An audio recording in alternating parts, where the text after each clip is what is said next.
Will the Committee on Infrastructure, Transportation, and Technology please come to order? It is Wednesday, July 23, 2025 at 9:05 a.m.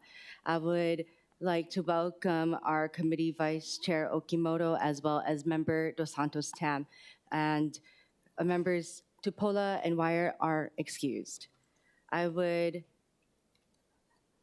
Okay, first off, pursuant to Section 92-3.7, the Hawaii Revised Statutes, this meeting will be conducted as a remote meeting by interactive conference technology with the following procedures in effect for the meeting.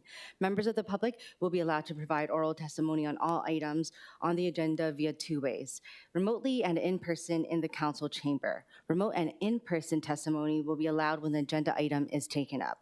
As both English and Hawaiian are official languages of the state of Hawaii, pursuant to Article 15, Section 4 of the Hawaii State Constitution and Section 1-13 of the Hawaii Revised Statutes, members of the public may testify in either language. For oral testimonies offered in Olelo, Hawaii, additional time as may be necessary will be allowed for the testifier to provide an English translation of their testimony.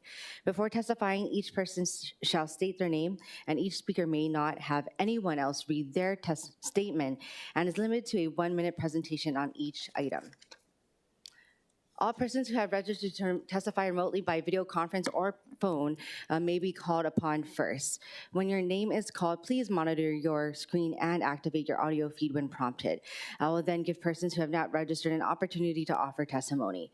Please utilize the raise hand feature on Zoom to be called upon. For those who are joining us by telephone only, please press *9 to indicate your desire to speak. I will identify you by the last 3 digits of your phone number. When your phone number is called, please press *6 to unmute yourself when prompted. When some friendly reminders and tips. Video conference from a quiet location if possible. If you are also watching proceedings on Olelo, please mute your television at the time you are called to testify. When the timer on the screen reaches 0, please conclude your remarks promptly. Once all the remote testifiers have testified, I will proceed to in-person testimony in the council chamber. Persons who have not registered will be given an opportunity to speak following the oral testimonies of the registered speakers. HRS Section 92-3.7 requires all votes and remote meetings to be conducted by roll call unless unanimous. Therefore, I will first call for objections, and if there are any, I will call for a roll call vote. For those council members, and if there are any, participating from outside the council chamber, in accordance with HRS Section 92-3.7, the meeting will automatically recess if we lose audiovisual contact with that member, and we will not be able to reconvene until we reestablish contact. Therefore, if there will be any, I will ask them to announce beforehand if they will voluntarily be signing out of the meeting. For written testimonies, including the testifier's address, email address, and phone number, it will be available to the public as described on the posted agenda. As a courtesy, please silence or turn off your cell phones. With that, we will begin. We have a great discussion committee for this committee meeting. We have 2 informational briefings. First item up. Oh, actually, before I move to our informational briefings, I do want to recognize 2 neighbors here with us today from my council district. We have Alex Thomas from the Boy Scouts Troops 304 of AMR Red Hill. He is here observing the committee as part of his citizenship in community merit badge. So we would like to welcome him, as well as his mother Rachel, who is a teacher also in my district at Manu Elementary School. If you could please welcome both Alex and Rachel to the committee and the council chambers.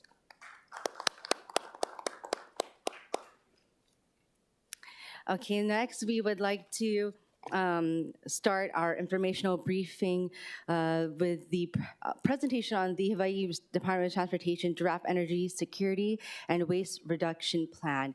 I would like to mahalo the transportation chair from the State House of Representatives, Darius Kila, who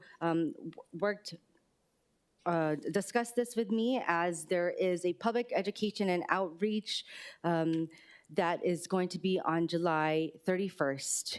For the draft plan. And what better way to have this discussed than in the City and County of Honolulu's Transportation Committee, as The DOT's decisions and actions at the state level will then, of course, trickle down to the city as well as the county's level as well.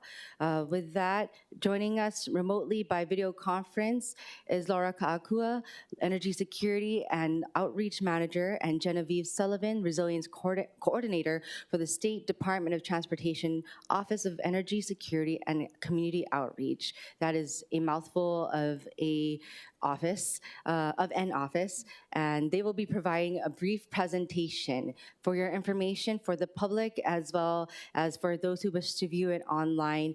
The presentation is available as Miscellaneous Communication 375 2025. Once again, Miscellaneous Communication 375 2025.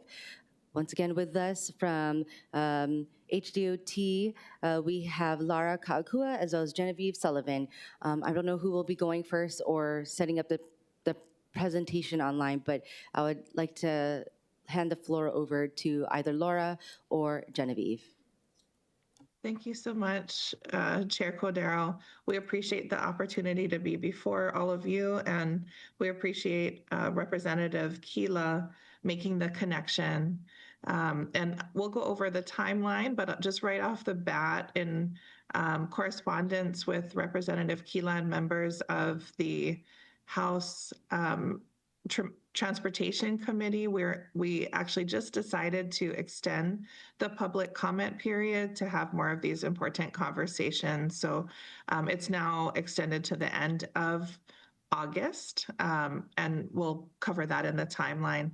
I'm Laura Kaakua, Energy Security and Community Outreach Manager with Hawaii Department of Transportation. Jen?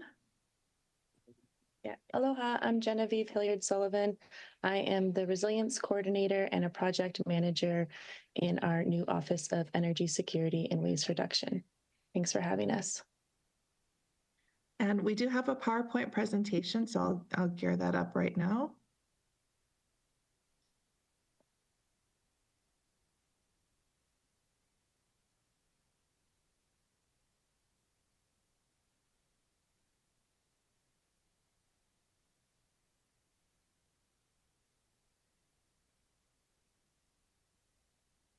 Okay, so Hawaii Department of Transportation is in the process of developing our energy security and waste reduction plan, which is a plan to increase Hawaii's energy security and transportation access options and to reduce emissions.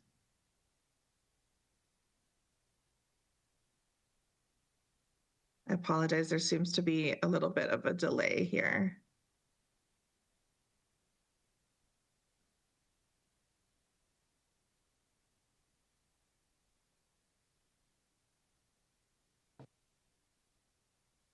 Are you folks able to see a screen about Hawaii's ongoing efforts to reduce emissions? Yes, thank you. Okay, thanks.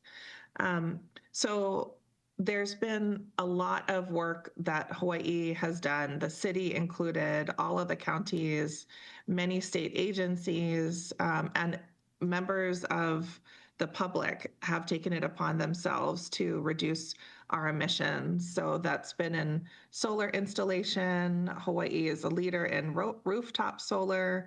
Hawaii is a leader in EV adoption.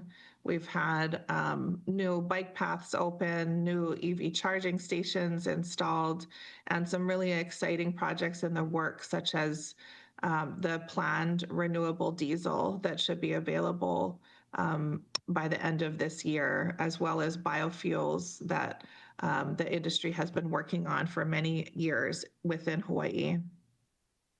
And we all know that that's really important because our emissions lead to factors that impact Hawaii more than other places, such as sea level rise and coastal erosion, which impacts our environment, our communities, and our ability to stay connected safely with one another. The focus here is on transportation in terms of emissions reduction, as transportation accounts for about half of the emissions that Hawaii produces annually. A little background to the impetus for this energy security plan. Many of you are familiar that Hawaii, our governor, as well as Hawaii Department of Transportation and 13 youth signed a settlement agreement in the summer of last year. And the settlement agreement formalizes Hawaii Department of Transportation's commitment to electrify and decarbonize transportation to meet the state's climate targets already set in law. It also acknowledges that Hawaii Department of Transportation cannot do this alone. We need partnership of the counties, the state legislature, industry, and the public to reduce our emissions. Our settlement agreement requires that we develop a statewide comprehensive plan to reduce greenhouse gas emissions from the transportation sector in alignment with existing state law. So the state law targets set in our statutes are to reduce emissions 50% from 2005 emissions levels by 2030, and by 2045 to reach net negative emissions, which means that Hawaii would be capturing more carbon than we emit. So that is the goal for our plan. I mentioned our extended timeline at the start of this presentation. We started this planning effort immediately after the settlement agreement, and we have recently extended the public comment period by a month at the request of the House Transportation Committee. So we are looking at the end of August to finalize the public comment period. We're going to be scheduling, we're actually in the midst of scheduling additional community meetings with a focus on outreach to rural and underserved communities.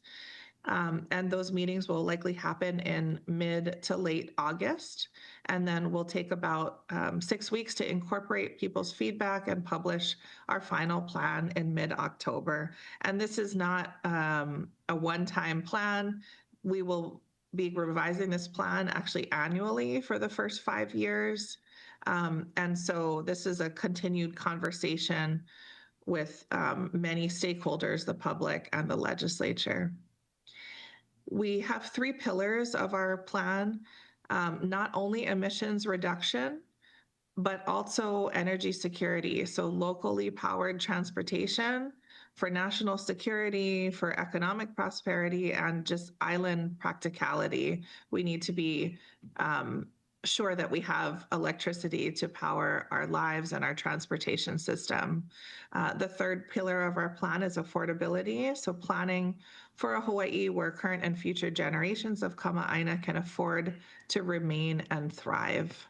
And those pillars of the plan have acted like checks and balances to help us prioritize what strategies, what emissions reduction strategies of the plan we're going to prioritize and pursue first.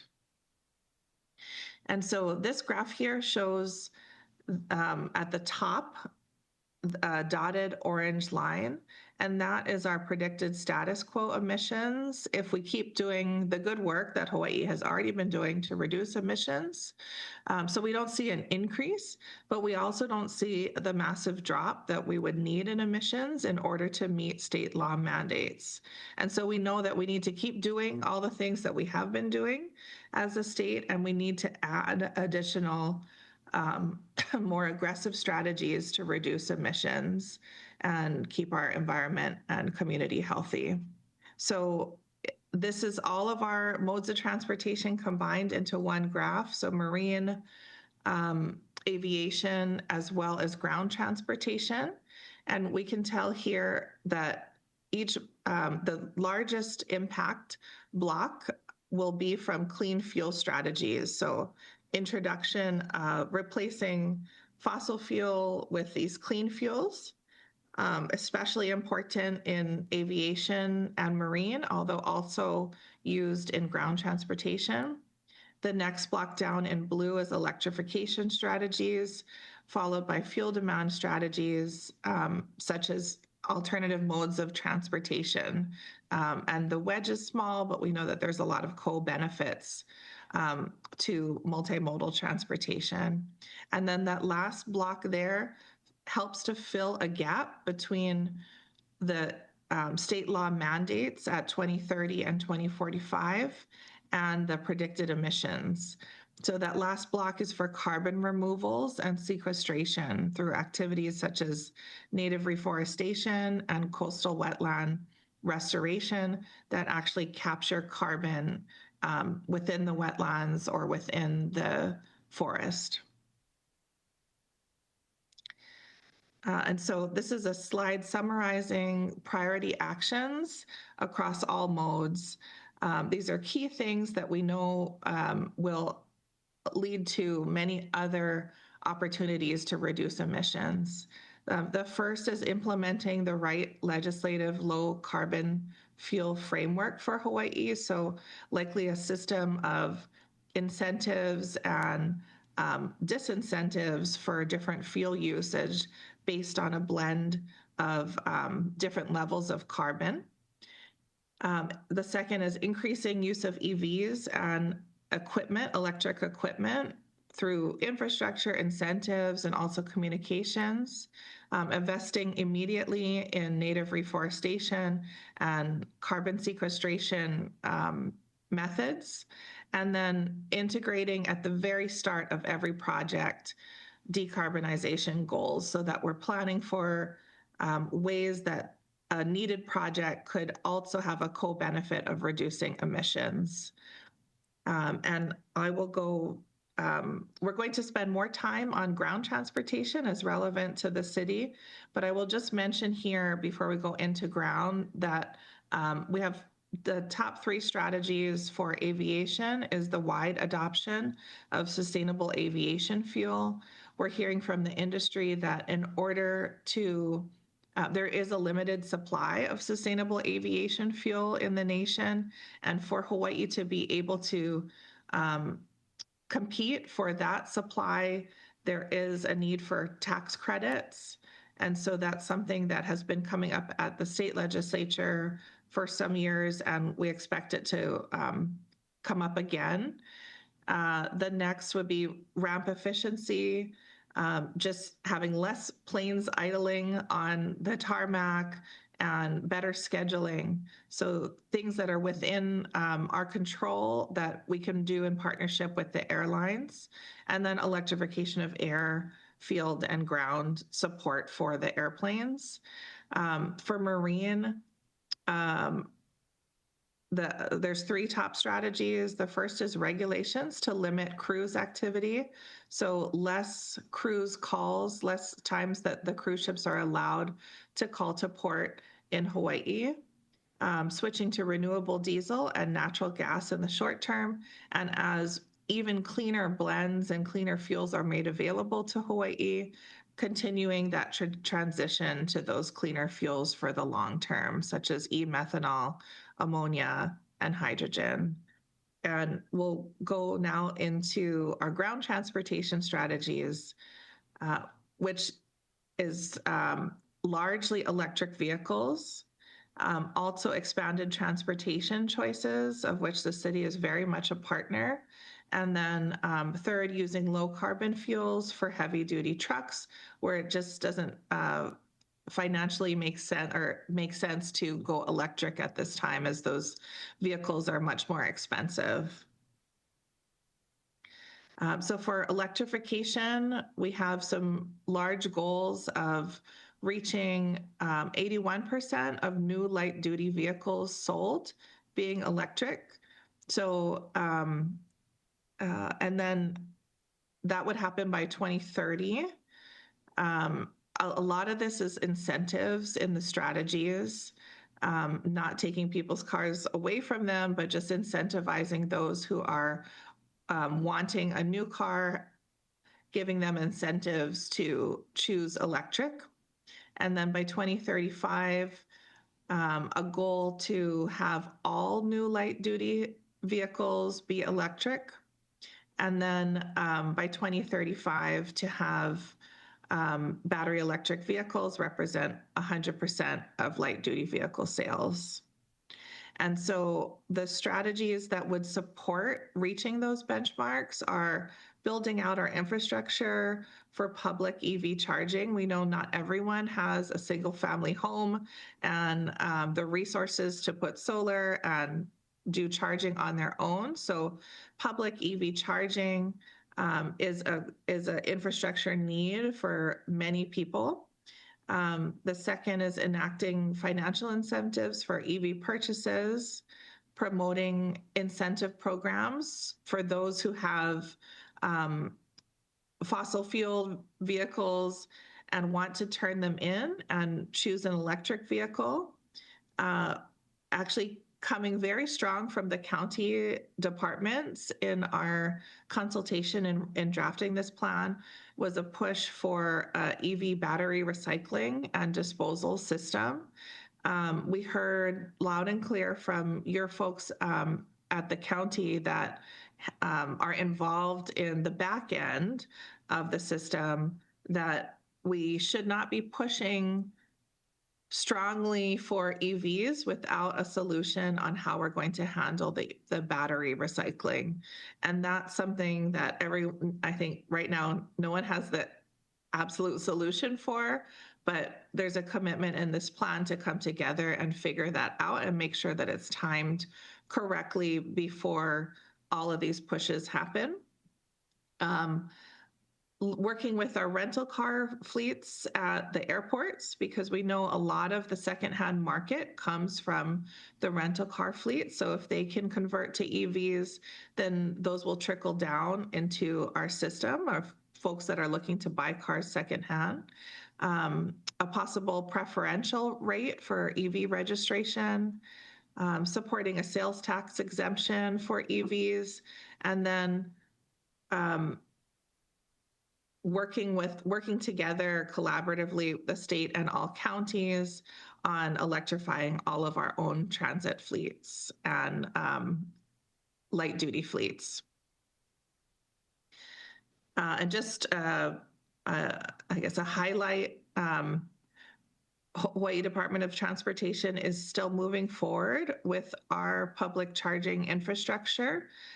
We have plans to, we have the station open in Kahului and Aloha Tower, and we'll be moving forward with plans on all islands coming up this year and next.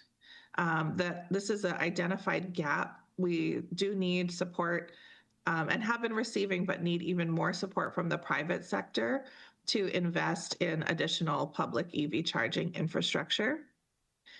The second strategy from ground transportation is to increase multimodal access options.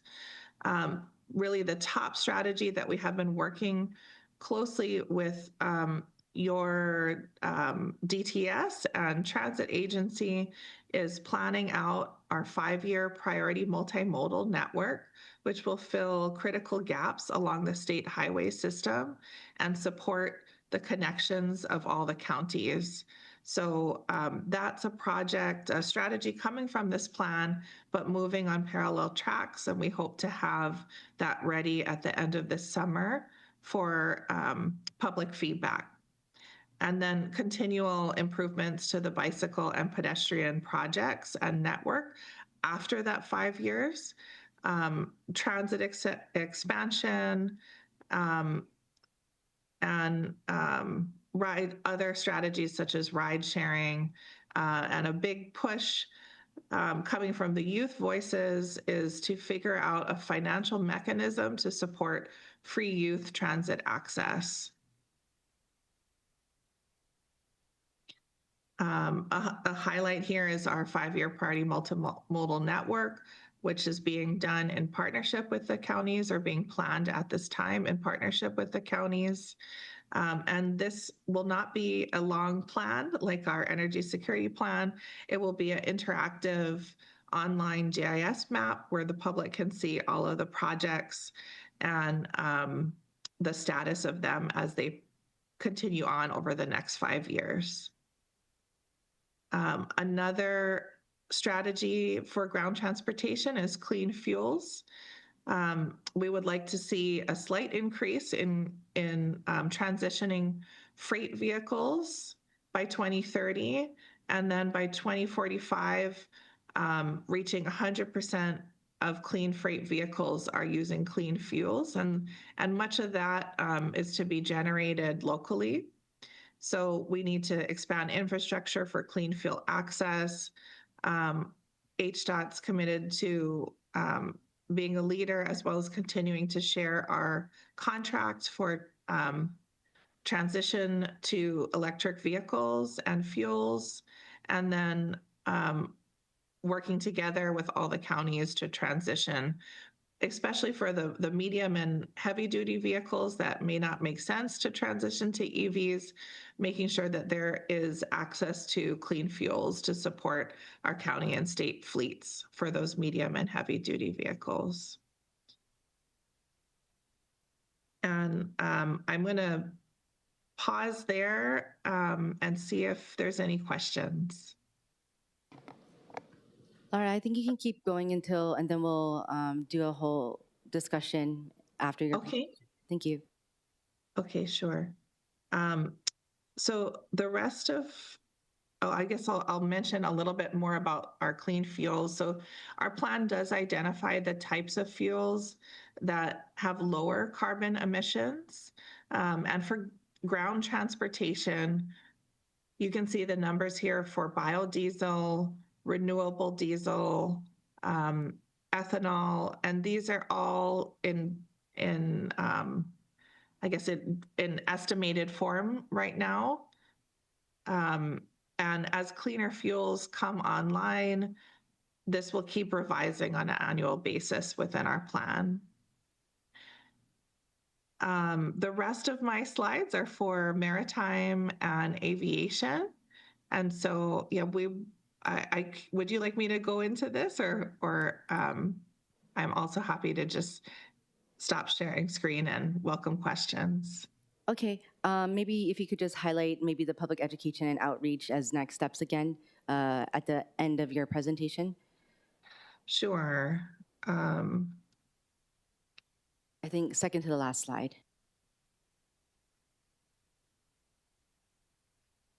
Yeah, sorry about that.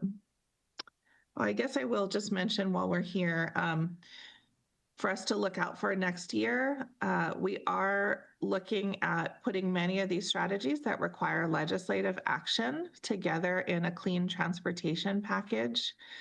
One of the strategies that I had mentioned early on is implementing a clean fuel standard or alternative legal framework that would incentivize the local growth of clean fuels and importation of clean fuels rather than continued fossil fuel importing. And I'll go to that last slide here. This is about our youth council. So having the youth voices in our plan has been very important and impactful. We thank the city because you have a youth commission that we were able to reference as a great example as we started our own Hawaii Youth Transportation Council. And this council advises Hawaii Department of Transportation on climate mitigation and adaptation. And so they've been really important to understand the type of transportation system that those 24 and under are interested in. This is them. We started this council at the start of this year.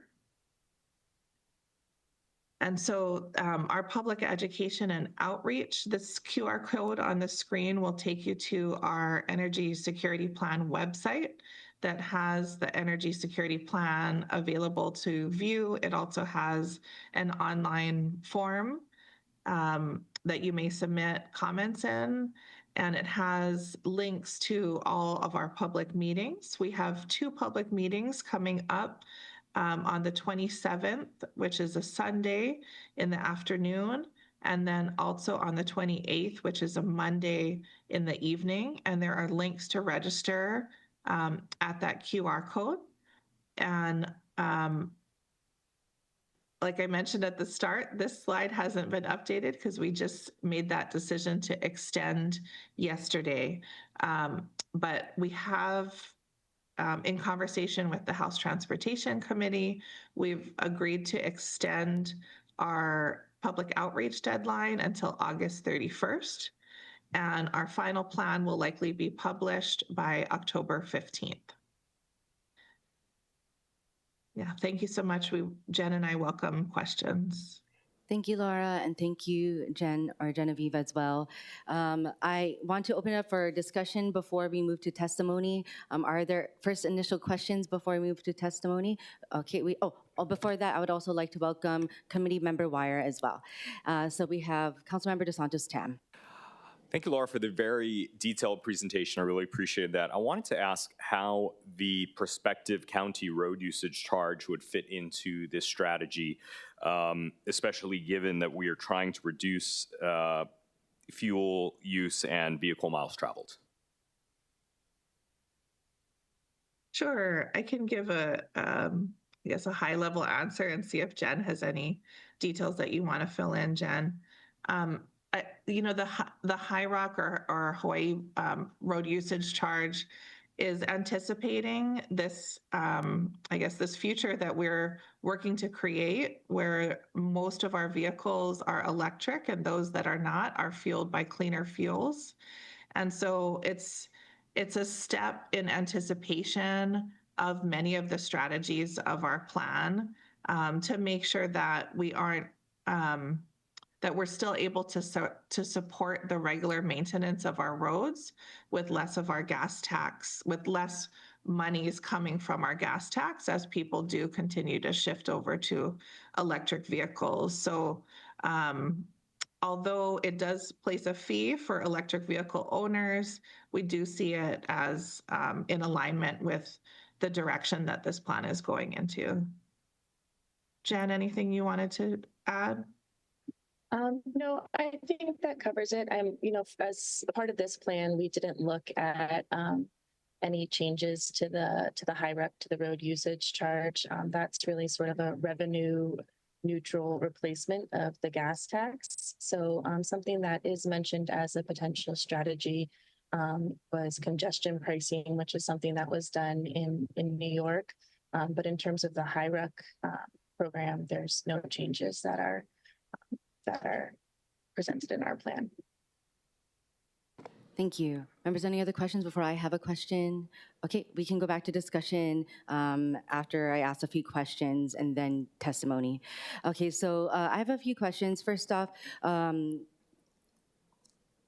what percentage of this plan will look at just shortening trips and focusing on designs for for the whole state, as opposed to just reducing usage of cars?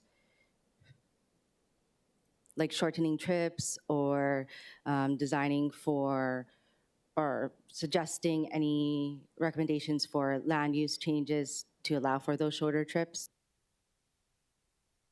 So that is one of the many strategies that we have, would be really supporting transportation-oriented development as a part of the Navahine Settlement Agreement. That's specifically called out as well, for us to be commenting on that in any sort of land use reviews and environmental impact statements that we work on. So I would say that it's one of the many suite of strategies. And then I'm not sure if Laura, if we could pull up the wedge diagram that shows the percentage of that compared to the other strategies.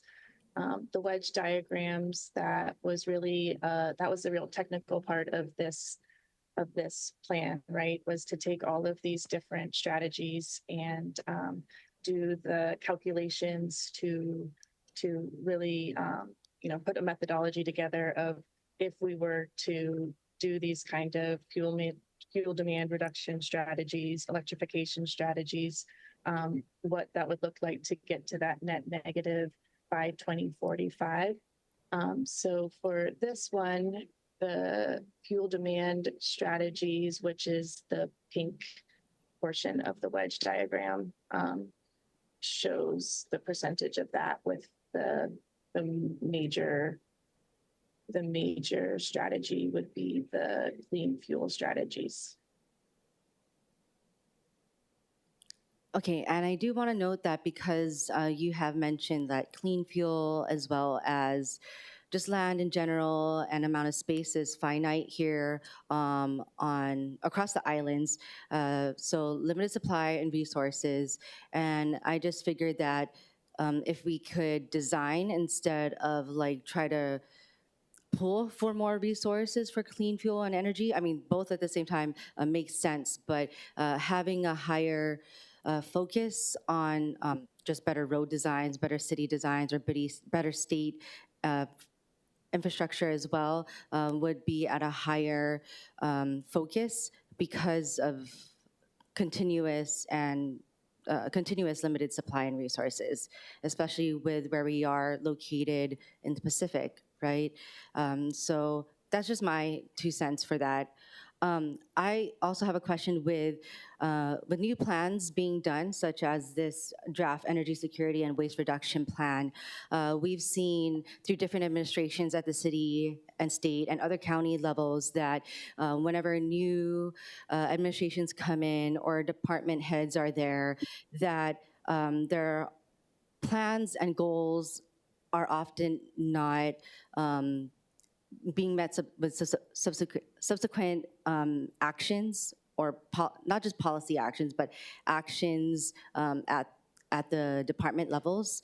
So how will you make this plan then get in alignment with the rest of, I guess, the actions from the other agencies? Whether will it be just because the state will continue to be sued, or just further mandates? What would that look like? Yeah, that's a great question, Chair. And I guess I wanted to just comment on your first point about land use. You're absolutely right. I mean, land use, we have consultants on our plan from Jacobs, and their feedback and all of the experts that we talked with on our plan, they all agreed land use is absolutely the most land use planning, so that people can live, work, and play in the same area is absolutely the most impactful way to reduce emissions. For an island like Oahu, where so much of is already built out, right? And we've built our work far away from where we live. I think that's why that wedge is so small, because we're attacking this in 2025 when so much of that development has happened. But you're absolutely correct, and supporting transportation, transit-oriented development. That is a priority strategy of our plan. And then to your point about, how do we make sure that this continues on, and that I guess we're in alignment with other agencies towards these goals? I guess I would say the plan is in furtherance of the established state laws, right, to hit the 2030 and 2045 climate targets. What we've done in our draft plan, if you look at our strategy tables, we have required partners. And so we have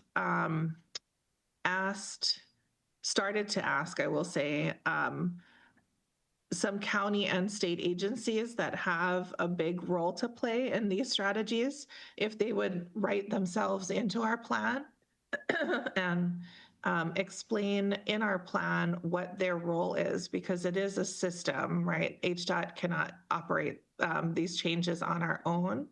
And that's part of what we'll be doing over this next month as we've extended our timeline, is continuing to reach out to state agencies and county agencies and asking them, they all have strategic goals that they've set as well. So how can we pull those goals and their actions to implement those goals into our plan, so that we're not kind of operating in a vacuum?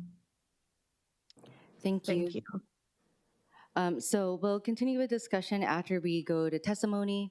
We don't have any registered online testifiers, but is there anyone else online who wishes to testify? Chair, there are none. Thank you. Next up for in-person testimony, I would like to call up Representative Darius Kila.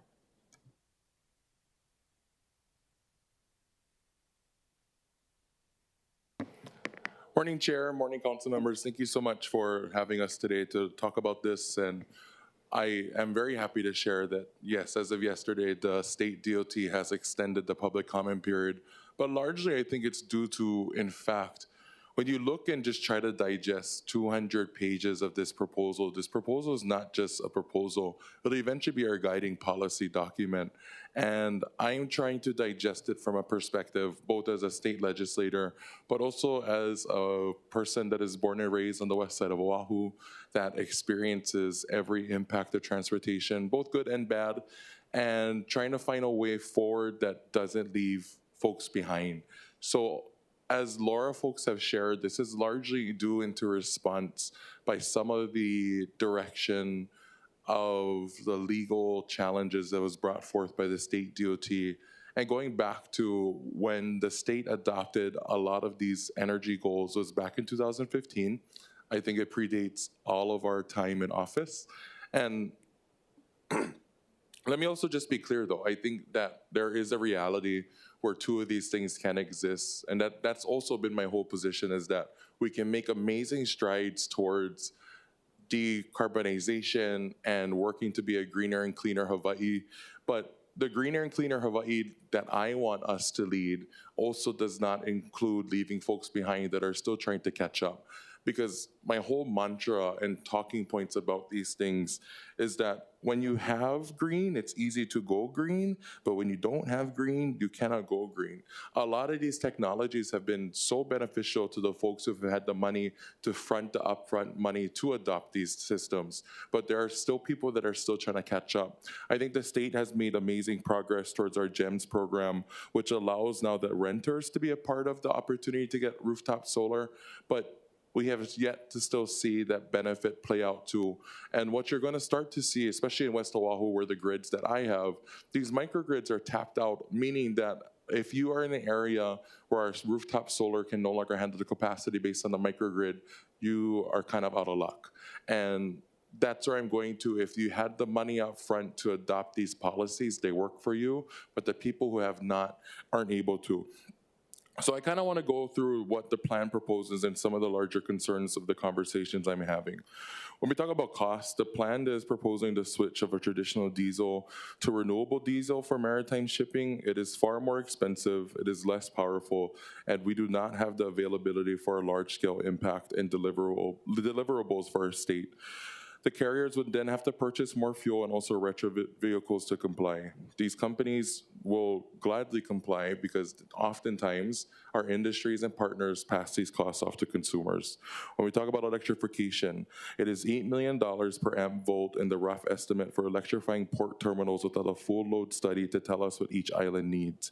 Replacing one diesel top requires 3 battery pack units, each at an estimated cost $7 million. That's $3 million per swap, and the green versions haven't proven to match the performance of our current engine technology now.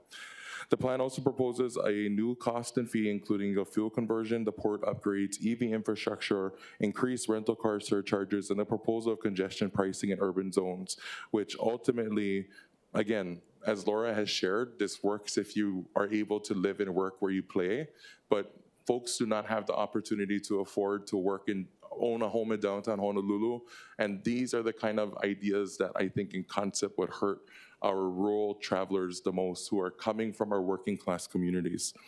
When we're talking about a proposal phase out of internal combustion engines, they are just not feasible. And when you're talking to our auto manufacturer partners here in the state, they are seriously concerned that the federal government is rolling back all the incentives that they have put forth to incentivize the cost adoption for EV usage. And if you folks aren't aware, Matson Company just had shared that they have stopped the inbound shipping of all electric vehicles because it is not proven yet the safety of shipping these vehicles overseas over for the safety of their workers and also their ships. So when we're talking about wanting to keep local business alive, these are the impacts that our leaderships are raising to the legislature right now. Sustainable aviation fuel is amazing, and I think it works well if we can adopt it, but there are also concerns about federal preemption of the Airline Deregulation Act or interstate commerce protections. And also there's some concerns that I will raise to you in the plan that talks about Jones Act that we just don't have the capacity to supersede. But also I want to acknowledge that the aviation industry has set forth a 2050 goal that I also think is applaudable in their efforts as well. When we're talking about the fuel mandates, the cruise ship reduction proposal may lower the emissions, but these are going to hurt our small tour operators, our restaurants, and our businesses across our ports, especially on our neighbor islands. And I want to acknowledge that when our cruise partners are going to neighbor islands, when they're offloading people, cargo, and all these things, these are our union workers at our ports, and any pushback of less travel is going to hurt our working class people, and I don't want that. EV shipping also across the country has been pushed back when we look at other states such as California who have made these adoptions. States are also rolling back some of their aggressive goals and mandates. I want to acknowledge that last month in June, Honolulu gas tax brought in $3.94 million alone, but as fuel usage will drop under this plan, the county, you folks will cease to lose money. And as we have tried to allow the county to adopt HAWAI'I, we have yet to make those advancements. When we also talk about wanting to do this transition, we also have to acknowledge that we lack the workforce or labor readiness strategy to retrofit and move these things forward. Without training and opportunities for these folks to do the transition, I fear that in the opportunity for transition, we will then have to move our workforce from out of state, and that is not just feasible. There are also clear mandates putting forth with this plan, but we are still yet to have the conversation of how this will work with each county, because as we acknowledge, at Honolulu County is at one position, Kauai County is at another, and I don't want our counties to not be involved in this decision-making process. But also when we talk about cost-benefit analysis, we have yet to also talk about who are going to pay for a lot of these things. At the legislature, there were many great ideas for about tax incentives and tax credits, but as we know with the federal government rolling back a lot of these plans that will then roll into the states, we do not know what's ahead in the way that we're going to do budgetary process at the state. And I don't want to be in a position where we are pitching pennies to subsidize one thing and not being able to subsidize another. And lastly, if I can just share, I think Laura made an amazing comment when I was listening, is that Hawaii has been an amazing leader in leading the charge.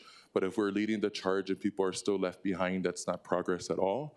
So as the position of the chair of the Transportation Committee in the House, I want this plan to allow two realities to exist, that we can acknowledge everything that we're facing with sea level rise and the pollution that comes from our vehicles, that comes from our travel partners, but I also want a reality of a plan that will allow people to not feel the burden of these adoptions and policies, because I come from a district where people are counting pennies when it comes to paying for the utilities, when it comes to paying for their gas, when it comes to paying for their rent.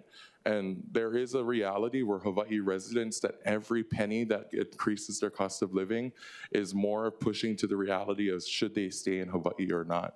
So I want a plan that allows two realities and two paths to exist, that we can make advancements for people to adopt these policies, but also still give a safety net for people that choose not to advance towards these policies. And I appreciate Laura folks for coming today before the council, and you folks as the council for hearing them firsthand, because what we choose to do at the state will have an implication onto the entire state. Sorry, what we choose to do at the state will have implications in all of these counties. So thank you, Councilmember Cordero, for allowing me to be here today. Thank you, Representative Kila. Members, do we have any questions for the testifier, Representative Kila? Councilmember Dos Santos Tam. Not a question, but I wanted to thank the representative for coming here and offering just a really detailed analysis of everything that's going on his committee. I really am quite impressed, so thank you for coming over here and sharing your manao. Thank you, Councilmember. Members, any other questions for Representative Keela? We can keep Representative Keela here during our discussion for the rest of this first item, and then if we happen to need to call him up. Okay, thank you, Representative Keela. Okay, members, we are back in discussion on any of the items, for the first item, and also any, oh, sorry, I forgot to close testimony. Is there anyone else in person who wishes to testify? Chair, there are none. Okay, all right. We will now move back to discussion. Councilmember Dos Santos Tam.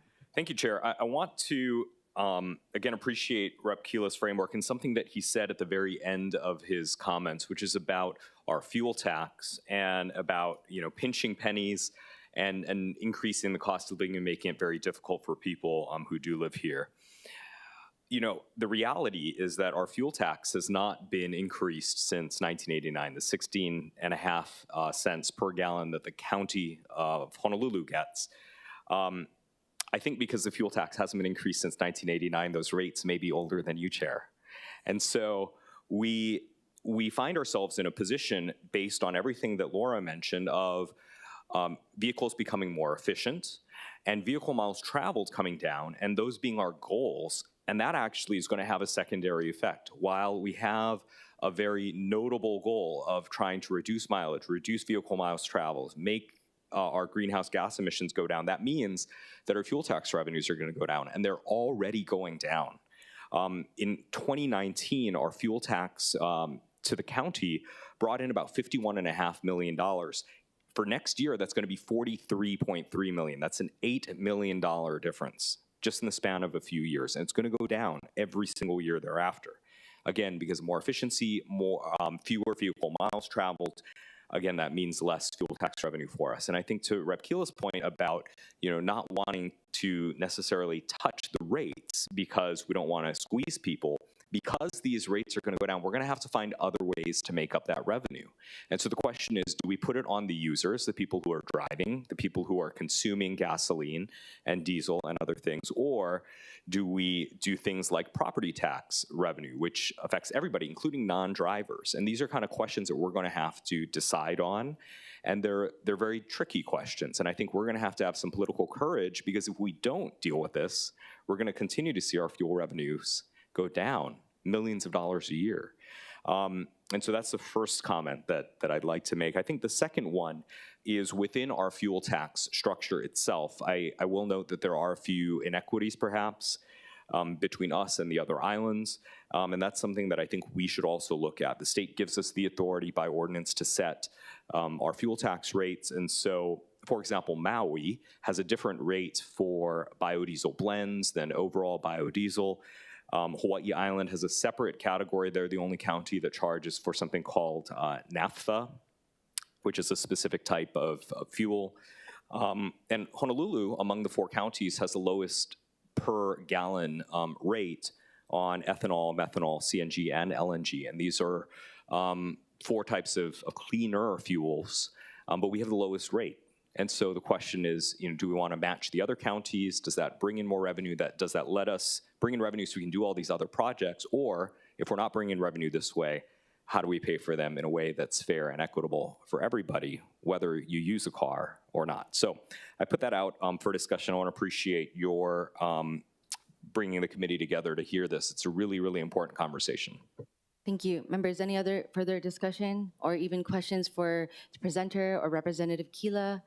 Okay, seeing none, I do have a few more discussion questions that I do want to bring up for either Laura, Jen, or Representative Keela as it relates to some of the strategies for ground transportation and electrification. We see here that there are some strategies for either tax exemptions or looking for cleaner electrification of fleets that are privately owned, especially, such as TNCs and rental car fleets, as well as any other, that's state and county fleets and freights as well. So when it comes to looking for, pushing for clean TNC and rental car fleets, for example, how do we then implement that at both the state and county and city levels when a lot of it are personal use vehicles, and how do we determine it between a business use versus like what, once again, a personal use vehicle, and how would we start to work on either encouraging that, because once again, these are all choices that individuals have to make versus design. And when we design for infrastructure such as electric vehicles and electrical vehicle charging, as I mentioned earlier, the space is finite. And so I do want to, once again, highlight designing versus like incentivizing for more different types of cars and different types of fuels as well. But anyway, going back to the original question of how will we get to that? How will that strategy even work when it's personal use versus business use? Laura, I'll go first, if that's okay. Okay, Representative Kila? Every island except Kauai actually has a Conrack. So that's that new model where you see the rental cars that are in one spot away from normal parking here at the airports, but it's been a successful model. The Conrack fee has been assessed to those rental car companies. And if I can share a story of one of our rental car operators here in the state, they were leading the charge across the country of wanting to do electric vehicles as rental car vehicles. They told me for every one person that opted to take the electric vehicle, that was them pushing almost 300 to 400 customers. The reality of us pushing a rental car fleet for electric vehicle usage does not translate well into what the population is seeking. But again, when we're offering two realities, I think their hybrid options have been phenomenal, but that's not what the plan is calling for. So when we are talking to our rental car operators, they're also sharing that the airports don't have the capacity for the expansion of these rental electric vehicle chargers, because then they're all fighting for one fleet to use all these chargers that exist at the airport. And to your point, Chair Cordero, is that involves infrastructure upgrades, already cost to put into the airports. We have so much cost that we have at the airport to do upgrades on many different projects, and I don't know the capacity that we have to do that. But I do want to acknowledge that this rental car operator just offloaded all of those electric vehicles because it was not feasible as an operational model. So I think if we're going to be asking them to go back to a model that they've tried that doesn't work, I fear the impact. I don't want to say that I don't want this to happen, but they've tried it and it's not working well for them. And if they're going back into an investment like that, I also don't want them to feel like Hawaii is not a good partner in keeping business in the state. So I just want to share that firsthand experience, Laura, on our rental car operators.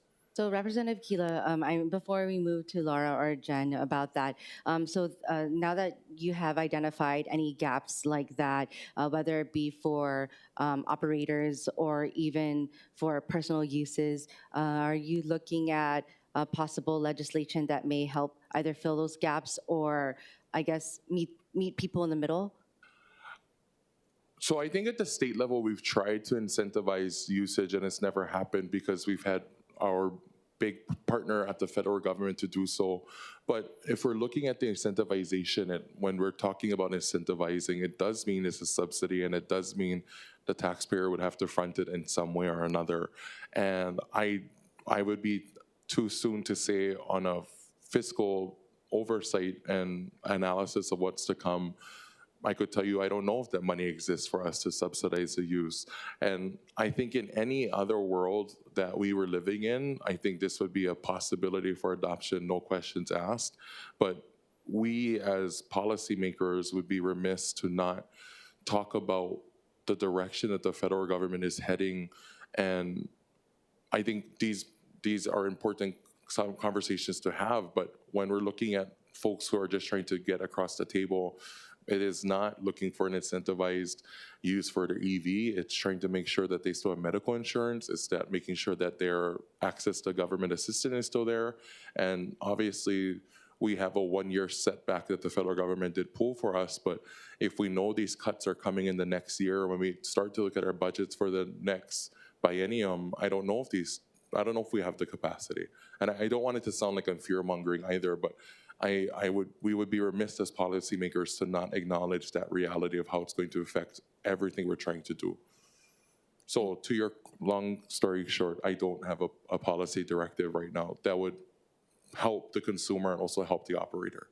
Okay, thank you. And speaking of infrastructure, Representative Kila, would you be open to, okay, let's say we ex-nay any of the actual fuel, clean energy, and we just focus on building the infrastructure, whether it be for sewer, water, electrical, like for structures itself, so that the places where, you know, how we haven't built for work in our communities to then instead build for work or schools or businesses in our communities? So I think one good piece of legislation that passed this year, which was also though that conversation of having the two realities to exist, is that when we look at building the cost of homes and building the cost of housing, I think it's great when we can make units EV ready, but not necessarily mandating the EV infrastructure. Because those are the kind of policies where we can mandate these things and they feel good in the moment, but that cost is passed off right to the final build of home building. So we as a state, I believe, passed legislation that when we do parking and we do state buildings, I think it's 30% of the infrastructure, the stalls have to be EV ready, not necessarily EV infrastructure built in, but should we tap into it, it's ready to go. And those, I think, are great methods of using, especially with housing, to then allow the flexibility of these housing units to, if the homeowner or the operators choose to move into the EV infrastructure that exists, but not mandating it to the point it'll be passed off to the purchaser. Thank you. Laura or Jen, do you have any comments on any of the earlier discussion?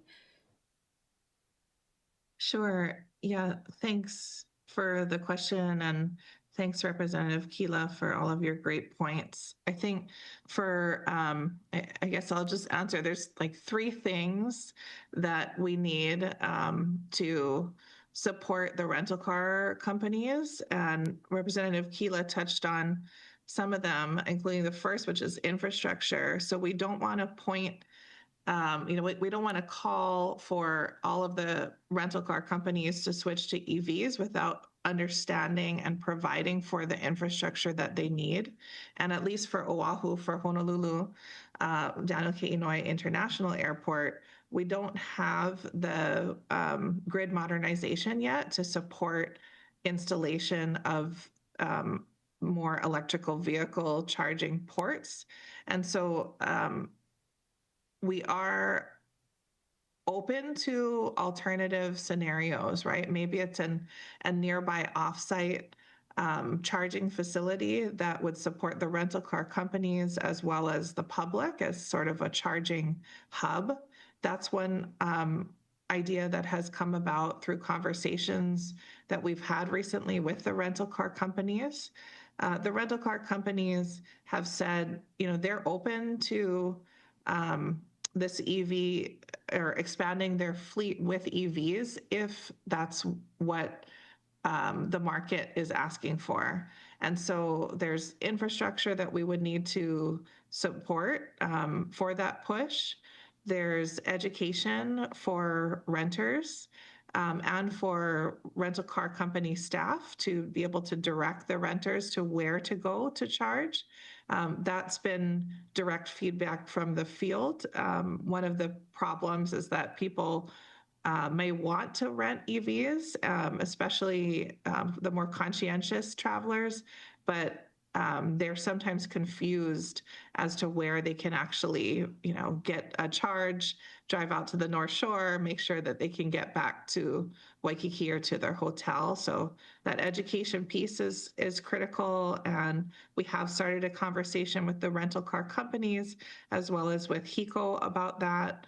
And then market incentives for everyone for new EVs, which would which would benefit the rental car companies, but also for secondhand EVs that would benefit those who can't afford a new EV and also help the rental car companies turn their fleet over faster.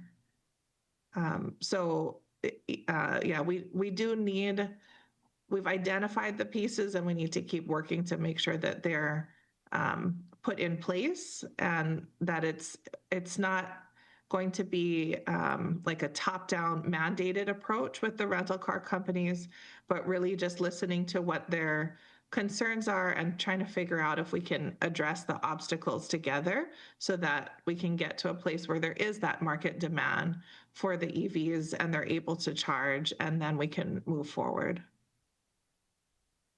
Thank you. Okay, thank you. Members, any other comments or questions? Okay, Councilmember Dos Santos Tam. I think this brings up a really important point about how we can leverage city properties. For example, the city-owned parking lot next to the Ritz-Carlton Waikiki, and use that, whether that's the city installing it on its own or through a partnership, some sort of concession agreement with some company that does charging, so we can get more public chargers available. I think that's a really important conversation that we should also have at some point. The other thing is we recently passed Bill 6, which gets rid of the old payphones and other structures on public right-of-ways. And now that those old provisions are cleared out, I think there's also space for us to discuss a permitting process for public chargers on city rights-of-ways, whether that's connected to parking meters or public street lights, because those already have electrical conduits in some way, shape, or form, and how we can get more charging to places where they need it. Thank you. Members, any other discussion? Okay, seeing none, I just want to mahalo Laura, Jen, Representative Keela for this, for highlighting the Hawaii Department of Transportation's Energy Security and Waste Reduction Plan. And I want to mahalo the DOT as well for extending their deadline, as well as for sharing when their presentations, meetings, public meetings will be. As noted, I do want to ask Laura to mention again when the two public meetings, August 27, 28, will be again, and how they can access signing up for it, or yes. Sure. Yep. The next public meeting will be on the Sunday, the 27th, at 2 to 3:30 p.m. And the following meeting will be on Monday, the 28th, from 6 to 7:30 p.m. They're all Zoom presentations open to the whole public. And then we'll be adding to the schedule additional meetings, especially focused on in rural and underserved communities in mid to late August. Thank you. Yeah, and I can, I'm not sharing screen on the slide with the QR code. Would you like me to bring that back up? I think we've had it before, but also if anyone wishes to see it, it is miscellaneous communications 375 for on our council docu-share as well. So it's okay, Laura. Thank you. I do want to note to bring it back to the city level that we do have, once again, looking at the permitting, but also land use that we could start looking, that we can look further into our zoning, as you know, a lot of the transit-oriented development plans have been approved, but now we are in the next steps to look at the zoning and ability or permitted use or allowed uses for these areas. So we can start looking at what I keep talking about, like looking at the focus on design so that we can focus on reducing energy and waste at the bigger, but also at the granular level, but also recognizing that there are bigger systems such as these incentives and having HECO as monopoly to be able to just really rule the prices that we have here in the state. So I just want to ensure that at the city level that while we are mandated and restricted a lot of the times, or mostly all the time, by the state and the federal government, I think that what we can just focus on is just designing for just better communities. So thank you. Thank you. With that, move on to agenda item number 2. Thank you, Laura, and thank you, Jen. Is the overview of the maintenance of streams and non-stream drainage infrastructure and related issues. Joining us in the council chamber is Director and Chief Engineer Gene Albano, as well as staff members from the Road Maintenance and Stormwater Quality Divisions for the Department of Facility Maintenance, who will be providing a brief presentation. For your information, the presentation is available online as Departmental Communication 582-2025, Departmental Communication 582-2025. Now I'll kick it over or hand the floor over to the Director, Gene Albano, once again, the Director and Chief Engineer of the Department of Facility Maintenance. Good morning, Committee Chair Cordero, committee members, Gene Albano, Director and Chief Engineer of the Department of Facility Maintenance. As we talk about the trinity of one water, we talk about drinking water in light of Red Hill. We have talked about wastewater as it relates to its compliance with the consent decree. But what has been really not focused is the third leg of stormwater. And we do appreciate this committee allowing us to really have this dialogue with the council to discuss some of the requirements that we have under stormwater and some of the requirements and challenges that we will face moving forward. Under the DFM charter, we are responsible for the maintenance of streams under the Division of Road Maintenance and stormwater quality under the Stormwater Quality Division as well.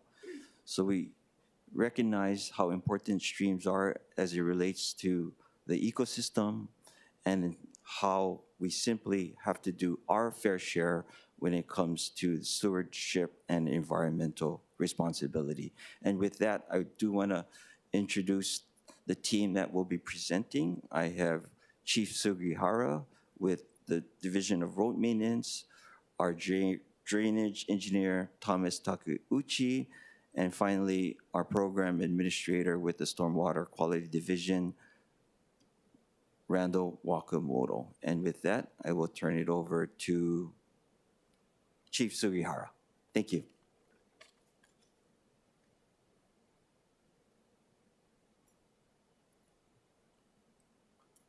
Morning, Chair Cordero and council members.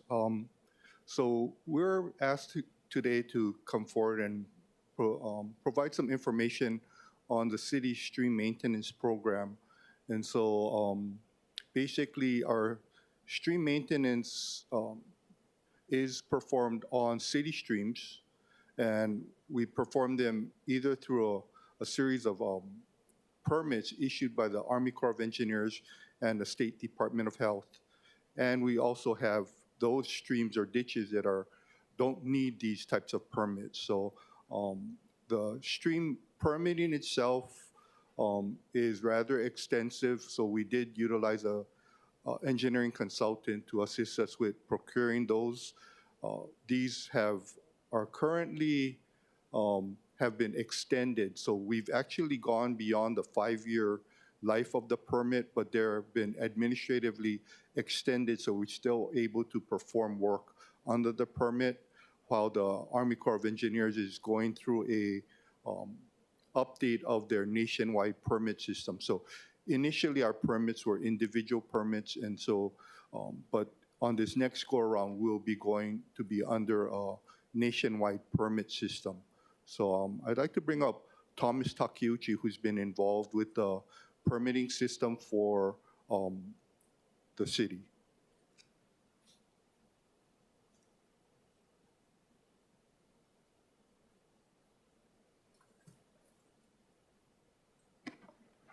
Good morning. Thank you for having me here. So like Tyler was mentioning, we have a permit with the Army Corps. Thomas, Mr. Takeuchi, can you be just, I know who you are, but could you please state your name for the record? Oh, sorry. My name is Thomas Takeuchi. I'm the drainage engineer for the Division of Road Maintenance. So It's kind of hard to see this, but this was the stream maintenance permit that was issued by the Department of Army. As you can see, it was issued in September of 2019, and it's good for 5 years. That means that the permit has actually expired this past September, but the Army has given us a 1-year extension because we are in the process of renewing the permit with our consultants, AECOM. This slide shows, I kind of highlighted, there's several pages, but this is the ones I highlighted. There are 92 streams that are involved with this permit. It also has a description of the use of heavy equipment. Excuse me. And we also got another permit to do stream mount dredging and maintenance. So these are city streams that are plugged with sand and that requires maintenance to basically have a good exchange with the ocean and the streams. And at times, these streams do plug up with sand, so we have to do maintenance. But because this requires more extensive work, that's why this portion of the permit was separate. So this permit was issued 2022. Was the same thing as a 5-year permit. So this permit actually will expire next year. So as you can see from this graphic, this is a map of Oahu, and you can see there are lots of streams on here under the city's jurisdiction. So here are some examples for the permitted stream work that we perform. So this is one of the stream mount dredging maintenance we perform. This is out in Ulehava. As you can see, we utilize long reach excavators to dig out the sand, and you can see a couple bulldozers who assist with moving the sand out. We have dewatering areas where the water that comes out basically gets bleached out by the environment, the sun, and the wind and the rain. And the sand quickly gets cleaned, so it gets replenished along the beach. Here's one that is in a lined channel. As you can see, there's a skid steer with a backhoe, and then got workers, manual workers who actually does the manual cutting along the banks, and they drop the material into the invert of the channel, and the equipment picks it up, puts it in the dump truck where the green waste gets hauled away. And this is in Manoa Palolo. You can see there's a lot of utility workers involved with the manual cutting. And that yellow thing you see at the bottom there, that is one of our best management practices that we perform. We lay that across the stream to prevent all the materials from moving downstream and preventing that from getting into the ocean.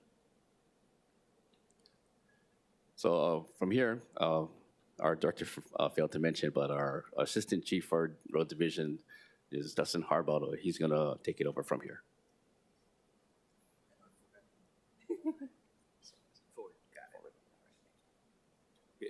Dustin Harbottle, Assistant Chief Road Maintenance. So Thomas went over our permitted streams, which is covered by our Army Corps permit. I'm going to go over some of the examples of our non-permitted streams. So these are our streams that we have within the city that do not require a permit to clean. These are the streams that are drier. So we try to attack these when the weather is good, where there's no flow within the streams. So this is one of our streams. As you can see, there's no flow, and we got our equipment in there, as well as some of our laborers clearing the sides. So during these types of operations, we try to get in there, remove as much of the vegetation and any of the blockages that are within the drainage system. And this one is our Kaupuni Basin out on the west side. So this is the upper side of the basin as they try to clear out some of the debris that has collected upstream to remove that which has been caught during rain events, captured within it, and then we try to remove it to haul it out. With the stream mouth opening, so there is the permit, but we also do emergency authorized stream mouth openings. So these are when we have adverse weather conditions coming in, so our storm events that come in. If there's any concerns where an event is coming, we get notified, or we will keep track. Our maintenance staff will go out to these stream mounts to assess the condition. If it appears that there's any type of sand plug or blockages, our staff will take photos, and then they'll notify Thomas, our drainage engineer. At that time, he'll forward that information onto DEM to request for emergency authorization, in which when they grant that, that will allow us to open the stream mouth. During that time, when we get the authorization, Thomas will then notify the Army Corps as well as the State Department of Health, letting them know that we have gotten the emergency authorization, and we'll notify the staff that they're good to go. So they'll send them out so they can clear the stream mounts to make sure that the plugs are removed, so when the rain does come, or should it come, there is enough flow to allow it to flow out and not create any kind of backup or flooding, ideally. So these are some of the emergency stream mount openings that we've had. So this is Ka'elepulu down in Kailua. This was one where the mouth was plugged. Over here, there is a water level within the stream. So when that hits a certain level of water, that's kind of a trigger that we let the DEM know and request for the authorization at that time. This is our Everline channel, another one that builds up. This is one where when it comes in, the staff will go out, check the sand plug. A lot of times it does go over the channel walls, so they take photos.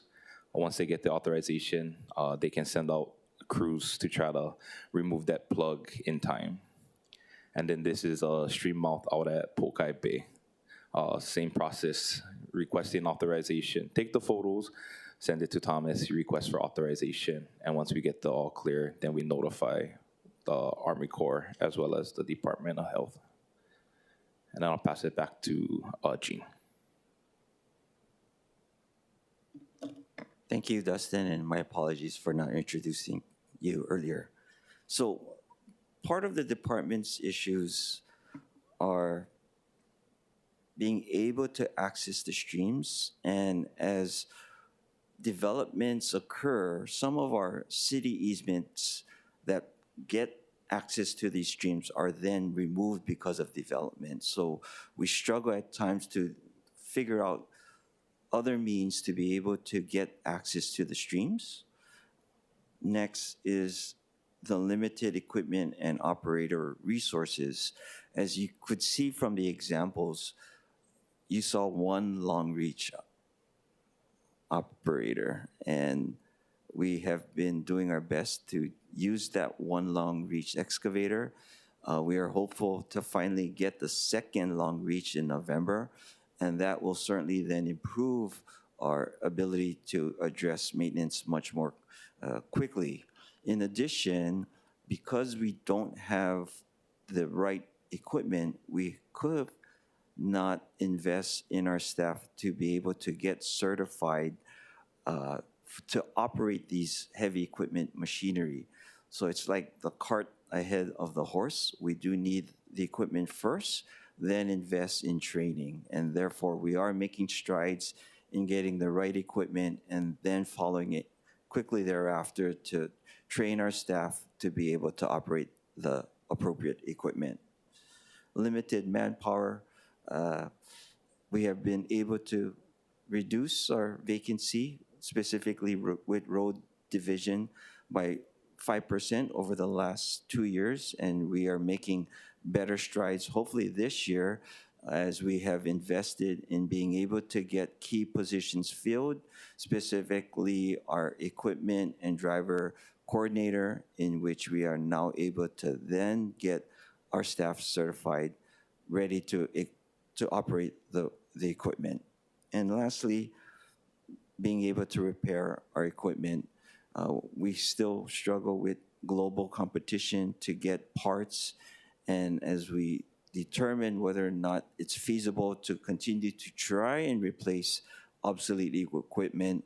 There lies the decision to then replace it and then ask for budget to replace the equipment. So that is just some of the issues. I believe there's more, but we wanted to just focus on the key issues that make our job challenging, but certainly not impossible to do our best to maintain our streams.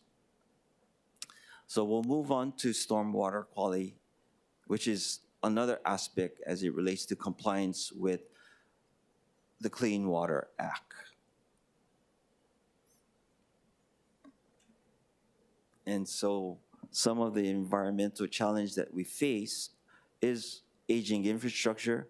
Much of our infrastructure are over 50 years old, and there comes a time where that service life of the infrastructure becomes required to be replaced. We are dealing with localized flooding as a result of climate change, and to discount that it is occurring is just not environmentally responsible. Water supply security, as we capture and clean and recharge our fresh water supplies, and acknowledgement of sea level rise, which will affect infrastructure and cause more flooding. This is just a quick map of our infrastructure, and it does show infrastructure that date back to the early 1900s. And some of our newer infrastructure have been replaced in the last couple of years. These are some of the CIP projects that the Stormwater Quality Division are addressing infrastructure. And with that, I bring up Randall Wakamoto to discuss stormwater quality moving forward.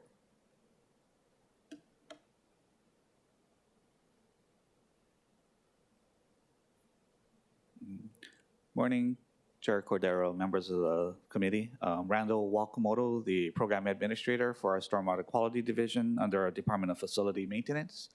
And like what I was asked to sort of present and update is talking more in the sense of a more comprehensive approach that our department, when looking at it long-term as the department responsible for maintaining and operating much of the stormwater infrastructure that's on this island. And so really looking long-term in terms of developing a plan. And as our director, Jane, had mentioned earlier, is that from a stormwater standpoint, it has been mostly ignored and underrepresented when you look at all the other utilities here in the city. So this is just kind of identifying what the cost of service is that the city has been expending up to this point. And this includes both from a capital as well as from an operational standpoint, which up to this point, looking at it from the current standpoint, is about $116 million per year. There is funding that's being supplemented both from the general funds as well as from the highway funds to cover the cost of the maintenance as well as the operations and capital investment into the city's stormwater programs. And one of the critical needs we see what the stormwater services is needed is really to address a lot of the aging infrastructure that we mentioned. And the idea is to be able to be more proactive as well as being able to include other measures to help being more sustainable and resilient. So this would include things like green infrastructure that helps multi-beneficial uses, as well as being able to address a lot of the vacancies and filling all the necessary critical positions within the city. And this is not just within our department, but other departments that are involved in the overall management of stormwater, which includes the Department of Design and Construction, the Department of Planning and Permitting, and other departments that oversee various programs. So when we talk about aging infrastructure, as Jean had shown earlier, there was a map of the overall system. You could see that there are a lot of aging infrastructure that predates going back more than 50 years of its lifespan. And a lot of it is focused on the eastern and Honolulu areas of the island. But when we look at the overall cost to have to do that replacement, what we find is that by not being proactive and having to respond to a lot of the emergencies, once it's already failed, you're actually having to expend over 7 to 8 times more to actually do the actual replacement versus being able to identify the issue before it happens and becomes an emergency, and then having to make the necessary corrective actions at that stage. Here we have I'm going to spend a little bit more time on this one, but this is really getting into some of the breakdown of the cost of what's really needed. And when we talk about being more proactive and being able to fill all the necessary positions to address things, whether it's on the left side, we have a pie chart that looks at all the major programs that you're, when we talk about stormwater, so whether from having to maintain our streams, as well as being able to maintain the overall drainage system, meaning pipes, culverts, and so forth.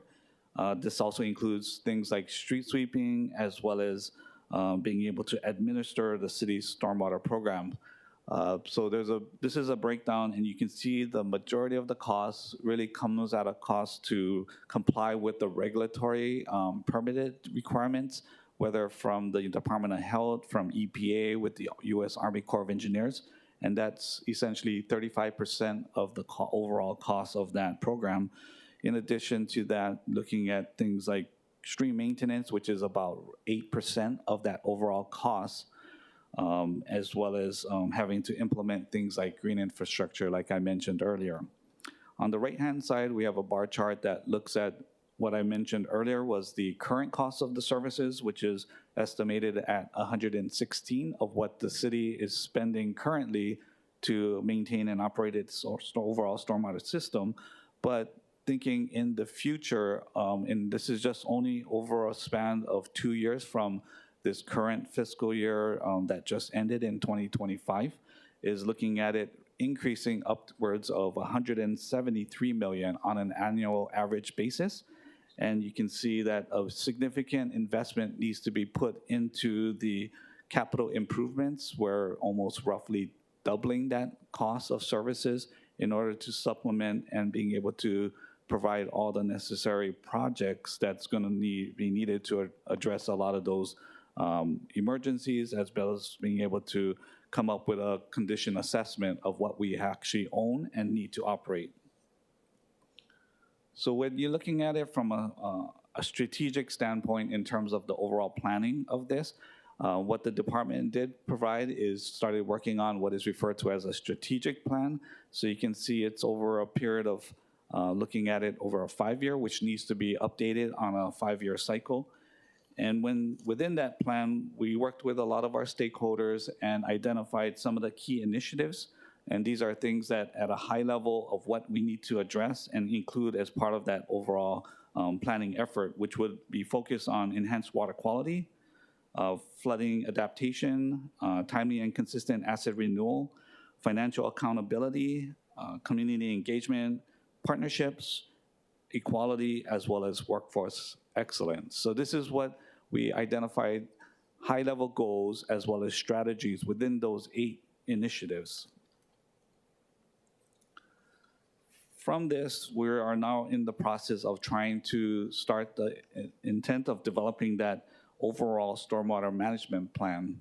One thing that made it a little bit challenging was that we were not able to secure the entire funding for these initiatives, but rather having to identify certain funding sources and then breaking it up into different pieces that you can see. So one part of it would be to address that flooding, drainage, and sea level rise, which we were excited to hear that we were able to be at least getting some of that seed funding to allow for a stormwater master plan to be developed using the Climate Resiliency Fund. In addition to that, we have what is going to be referred to as a green stormwater infrastructure plan, which would be focused more on that water quality aspect, as well as more from a nuisance drainage aspect. And then lastly, we have is to look at the overall condition of our stormwater pipes, culverts, in order to determine the structural integrity, in order to determine when it needs to be replaced or needs to be rehabilitated. So when we start coming up with that overall plan, it's going to be a data-driven process, which we can, what we're showing here is that using the data, developing models in order to come up with a long-term functional plan that identifies the critical and prioritized projects over the next 30 to 50 years, and then being able to use that to be able to leverage the funding to identify where we could establish partnerships as well as grant opportunities, and then lastly, being able to focus on our workforce in order to be able to oversee as well as maintain and operate that overall system. So just the last thing I just have this is to summarize is that as we're moving forward with this master plan approach, as I discussed, is that we're using 3 different sources of funding, so it will result in 3 different types of contracts. One, looking at it from a drainage, flooding, climate adaptation, is using funds from the Climate Resiliency Fund, which we're targeting to have that executed by middle part of next year. And then looking at our condition of our stormwater assets and being able to inspect it in a more detailed process, which will be using some of our stormwater quality operating budget to be able to perform that type of level of detailed analysis and inspections. And in that contract, we're also in the process of executing that by the middle part of next year as well. And then lastly, focusing on that water quality, green infrastructure aspect, which we're using funds from the EPA's Clean Water State Revolving Funds in order to supplement that project.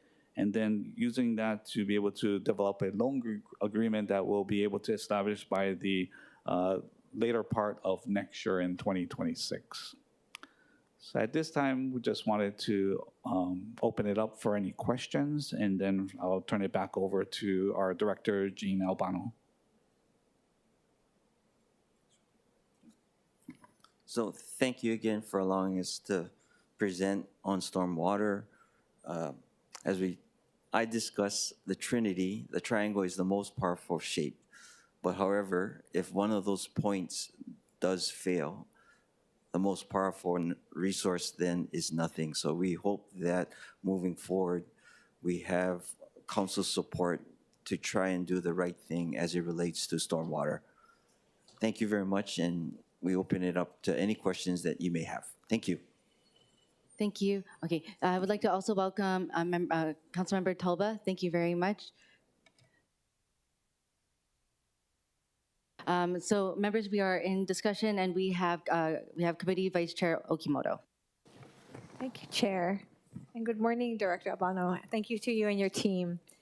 And I really appreciate the visuals in your presentation. One of the things I know that was just shared and talked about, which I appreciate, was the proactive asset management. And I know that this was something we had just passed a reso to have the funding from the Climate Resiliency Fund.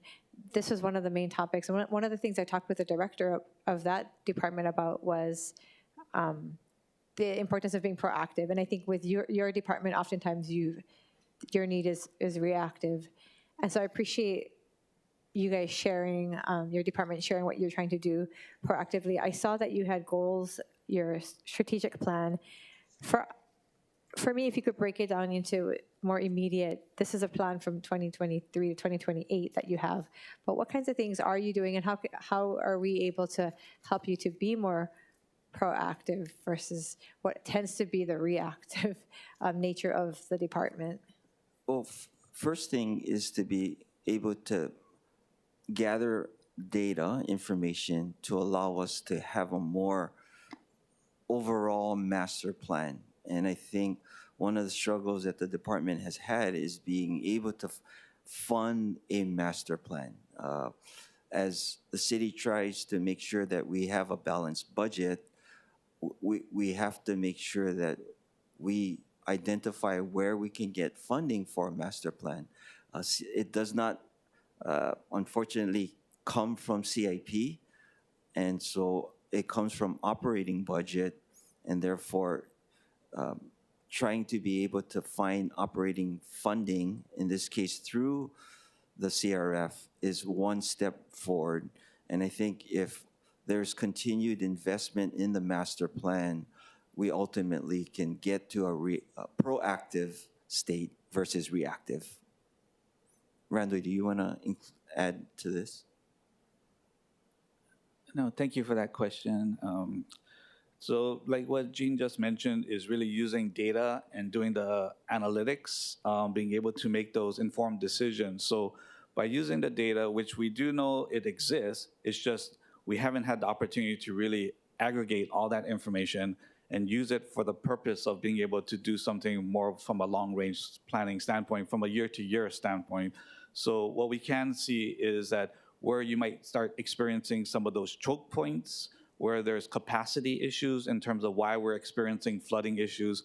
And so that's why, like you just mentioned, is that we're being very reactive, because when the event does happen, we're having to respond at that time, but not going back and looking at why did that happen and using the data, being able to run the models to then identify why it's happening, and then from there being able to start programming it in over a period of time to be able to come up with that functional CIP program plan, that where it needs to be upsize the pipe, maybe incorporating other measures to help mitigate some of the flooding aspect, as well as being able to use opportunities for green infrastructure to help retain, infiltrate, and capture that water, so that putting less water into the system and taxing our existing drain system, which is very outdated and not really designed to handle the amount of water that we're experiencing now and seeing because of urbanization and other aspects and climate change and all that other things. So how far are we, if you could hypothetically estimate, how far are we from getting to anywhere near to what you're talking about? If you're saying our system is antiquated, outdated, and you have a goal, we have a goal to get to a certain part. Yeah, so I think we're gonna really be tasking the team to really come up with both short-term, mid-term, and long-term. Like, of course, the master plan really looks out very far. So like I mentioned, 30, 50 years, but we do know that there's urgency and matters that we need to start addressing now. So I think that's where we're kind of using each of these master plans to develop an overall framework. But in the meantime, we can already identify opportunities working with other agencies like the Department of Design and Construction, as well as our Board of Water Supply, as well as with the Department of Environmental Services, because I think it might have been shared earlier within the Department of Environmental Services. They're starting to work on this year also what they're referring to as an integrated plan approach, which really helps to identify what those projects, and even possibly being able to use portions of their sewer funds to be able to pay for some of the stormwater projects, which has never happened in the past. But I think there's an opportunity to leverage that and be able to work closely together in order to elevate some of these projects and issues that were identified during the time when we do that study. Thank you. And for the short term, is it feasible to ask if there's some kind of maintenance schedule? And I think I've asked this with parks in the past too. Is there some kind of system where we have the manpower to go out regularly and check on areas? I know I've worked with Director Albano, specifically an area in my district, in the Pearl City area, that had problems in the past. Is that something that in the short term that's possible, where we're going out there and looking and addressing it and getting areas cleared in the event of a large storm or flooding or some kind of weather situation where it causes the storm drains to then overflow and cause problems that will then impact the city? Yeah, so I'll say a little bit of it, but then I'm going to turn it over to our Division of Road Maintenance, who really operates and maintains the system. But we definitely are, I think that's where a big need is really ramping up that staffing levels to be able to get out there, inspect, and then be able to schedule the necessary work to maintain it. So that is a big part of what we can do, because again, there's this big push to fill all our vacancies. And at the same time, even on our side, we do have personnel as well as contracts in place where we are actively going out and inspecting the system and identifying where those choke points, where there's clogging and there's backups in the system in order to be more responsive and more proactive.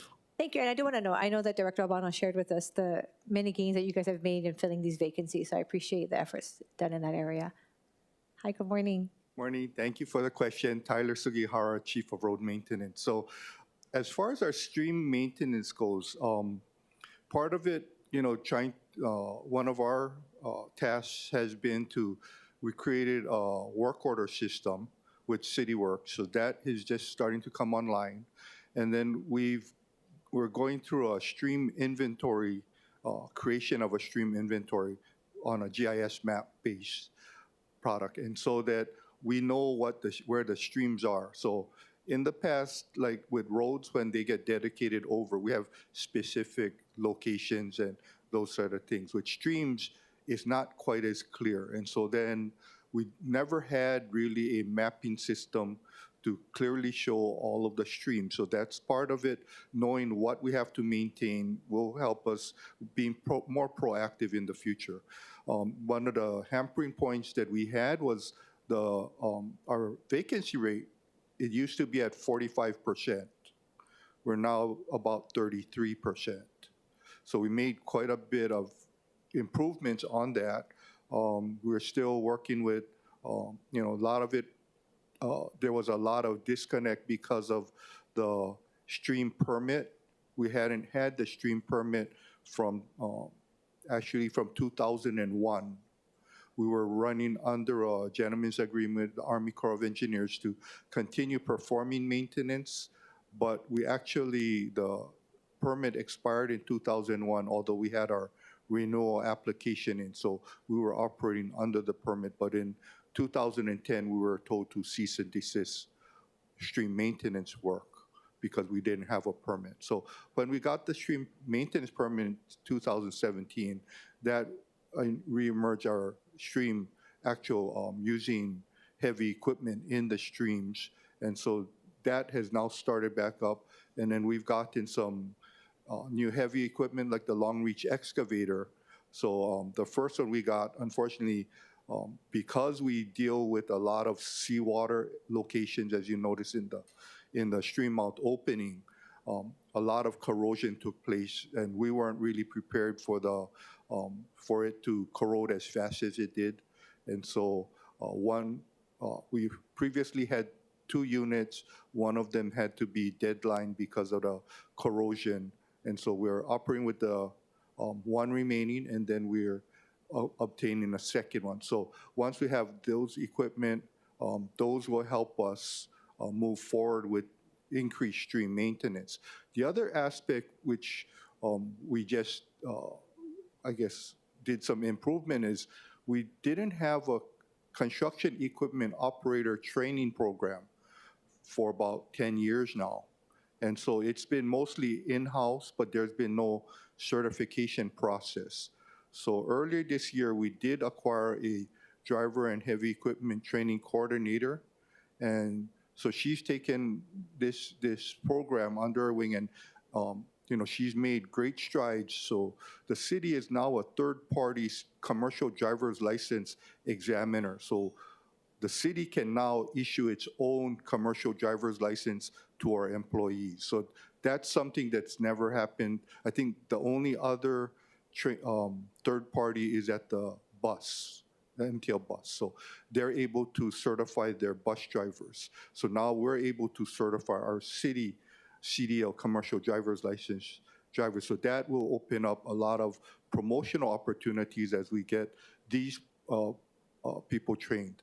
The other thing is she's looked into training programs, and initially was to get our heavy equipment operators trained, but she came upon this new thought, which was to get a train the trainer certification program. So we are working with the training program, a training program on the mainland.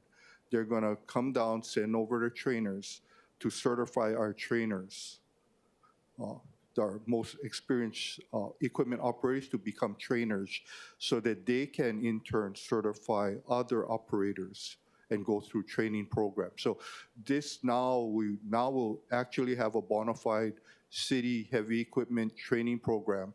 And as part of that, we invited AMV to participate in this training program, Parks and Recreation, Board of Water Supply. So they will also have, after they obtain this training, to be able to certify their programs equipment operators as well. So these will, a lot of advancements being made rather recently, and so this will all help in becoming a more proactive agency. Well, thank you. Thank you for sharing. I like to hear how you guys are working with the other departments and communicating and I think collaborating. That's really helpful to be more efficient. Just to review, you mentioned the permit. So every time we do a permit with the military, it's a 5-year. It's usually a 5-year time period before it lapses, and we have to That apply is for it usually again. the permit term issued by the Army Corps, and then, but in this current permit, we're doing a individual permit, but they're able to modify the nationwide permit so that we'll be covered under a nationwide permit, which is a much faster and easier permit process. So it's the water quality certification issued by the Department of Health is often a lengthy process in reviewing and making sure that state water quality standards aren't being jeopardized while we do our maintenance work.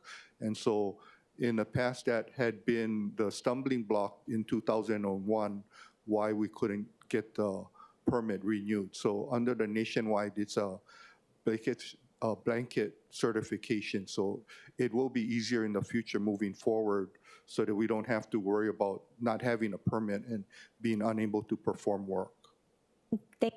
Thank you, Chief Sugihara. Thank you, Chair. Thank you, Vice Chair. Members, any other questions? Councilmember Wire. Thank you, Chair. Not a question, but really just wanted to mahalo the entire team for the work that you're doing. It really is life-saving in so many ways, and I know it's at the forefront of what everyone sees, both this work and then, from our roads to everything. So really, mahalo. Thank you. Councilmember Dos Santos Tam. Thank you. I have two questions. One is, part of the issues that we face with streams is, especially in town, is some of the segments of streams are state-owned. Some of them are county-owned.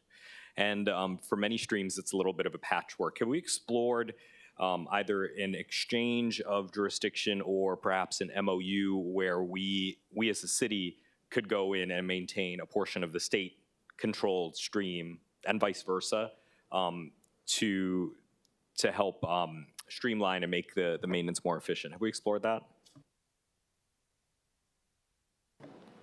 Thank you, Councilmember Dos Santos, for that question. We are certainly open to collaborating with the state, and I believe there has been efforts in the past. However, there tends to be then some jurisdictional issues that come up, but we're more than willing to try and engage the state further. I think one good example is the HAWAI'I watershed. We are working with DOT and Director Ed Sniffen in terms of trying to find a reasonable approach as it relates to maintaining HAWAI'I Canal. So we're certainly open to that. Great. I think this would certainly help streams like Kalihi Stream, Po'oa Stream, et cetera, if we could work on some sort of MOU. The other question, I wanted to go back a few slides to it's a white slide that says stream maintenance issues numbers 1 through 4. Of these issues, could you rank them as to what the most difficult issues are? There's 4 on the screen. I don't know if they're in order. And the reason why I ask is this came up during the most recent budget, where it was proposed to just give the department a ton of money, or to demand that they spend a certain amount of money on certain streams. But if the problem is manpower, no amount of money is going to help with that per se. Could you rank these and then elaborate a little bit more? I would say when it comes to maintenance, manpower is the most important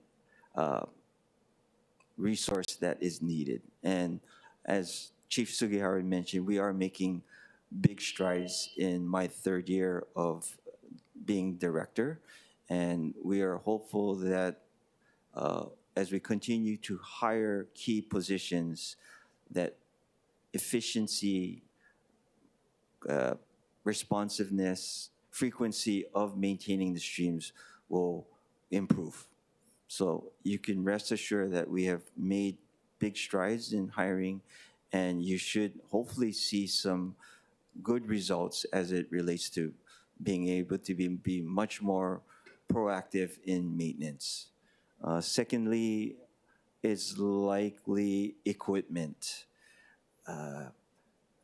Equipment can be a double-edged sword in which it does take time to procure equipment, and by the time we get it on island, it may not be the most reasonable equipment is available in terms of technology. And so we then have to invest in what we thought was a good equipment at that time, knowing that there is probably better equipment when we use the equipment that was procured.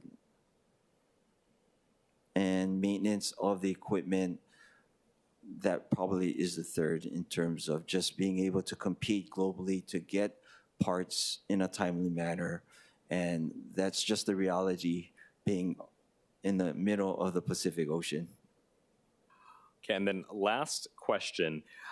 How does the department, could you talk about the software that the department uses to track stream maintenance, how often it happens, when you come back, where the needs are, and how to assign manpower? Does this exist? And I see you guys sort of chatting amongst yourselves. This is something that I really want to dig into, because I know that among the various departments, there's many different platforms, and not all of them work as well as others.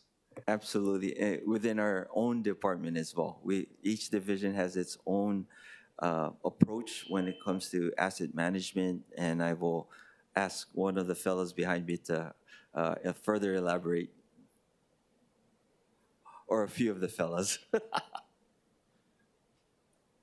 Yeah, so from a department standpoint, for primarily within our division of road maintenance as well as our stormwater quality division, we're making use of a program called CityWorks, which is essentially an asset management program, work order management system. So which is where we schedule our inspections, and then from there, based on our findings, it can actually make it over to the division of road maintenance for where they will schedule their maintenance activities in order to generate work order to get the resources, equipment, and manpower out there. So, yeah.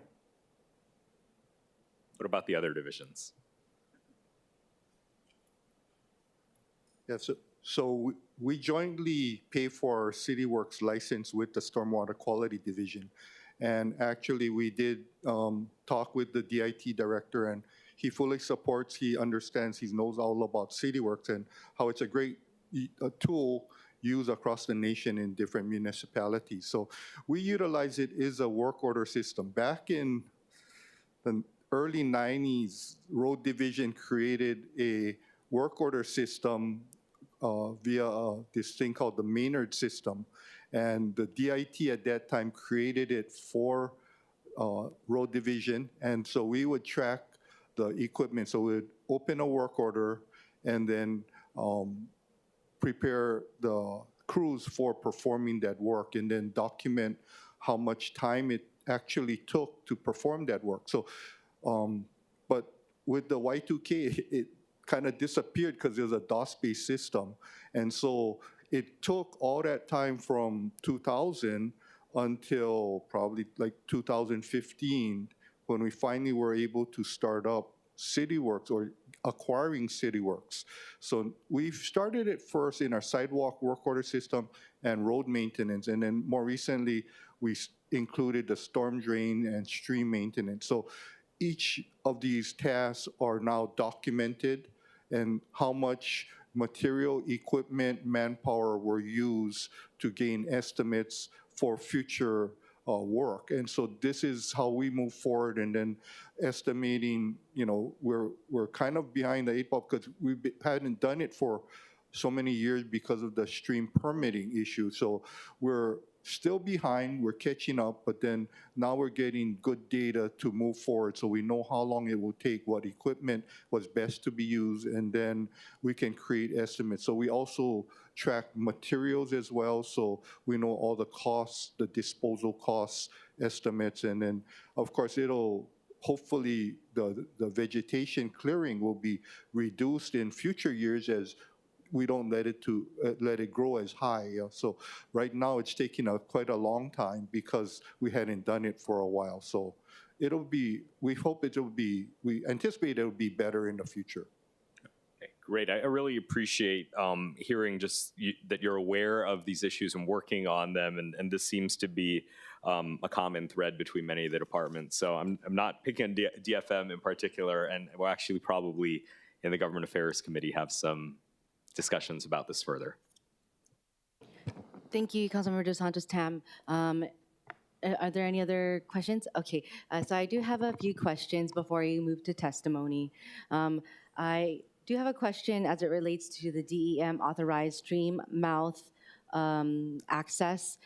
So that is quite new to me even, where I did not know that you would have to reach out to DEM to get to be permitted to access certain streams. And how long does that process take? And do we have many streams that need DEM approval?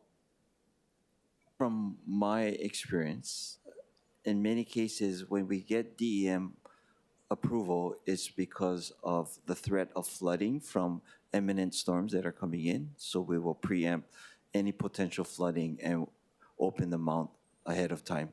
And as Thomas Takeuchi also mentioned, that there are times where some streams will get high level that may result in potential issues, and therefore we request that we reduce the level of the stream by opening up the mouth. Okay, Am I missing understood. any other? I also Yeah. then do have, oh, sorry. Yeah, Chief Sugihara will further elaborate. Okay. Yeah, so the emergency stream mouth openings, typically when we get a flood hazard or flood warning from DEM, first thing that road division does is we send out all our crews to different locations within our systems to check for choke points, bridges, some areas where debris always catches, and then as part of that, it's always the stream mounts, which are of critical because the ocean pushes the sand and creates a berm at the stream mouth, and then if it's allowed to remain, for most part, it will break open with the floodwaters, but at some of these locations, you have localized flooding that occurs in back of that berm until it breaks open. And so we try to help open that up. And so the first thing that we need, all of our work has to be done under the Army Corps of Engineers, or we face possible problems with the Army Corps. And so as part of their emergency operations, there needs to be someone who declares it an emergency and can't be the chief of road maintenance. I'm sorry. So we have to get a second opinion as far as an emergency. And so then for us, the easiest one is the Department of Emergency Management. And so we've always had an open line with the director and assistant director. And so then we've basically let them know, and within an hour, we get the response back to open. And as long as it doesn't prohibit or delay any access or permitting for DFM to do the work, right? So, and that's the main concern. Yeah, so we've described it, our drainage engineer is tasked with that, but if he's not available, either myself or Dustin would contact the DEM to get that emergency authorization. And so, and as well from DEM, we typically go to the director, but then at times if the director is not available, then we go to the deputy director.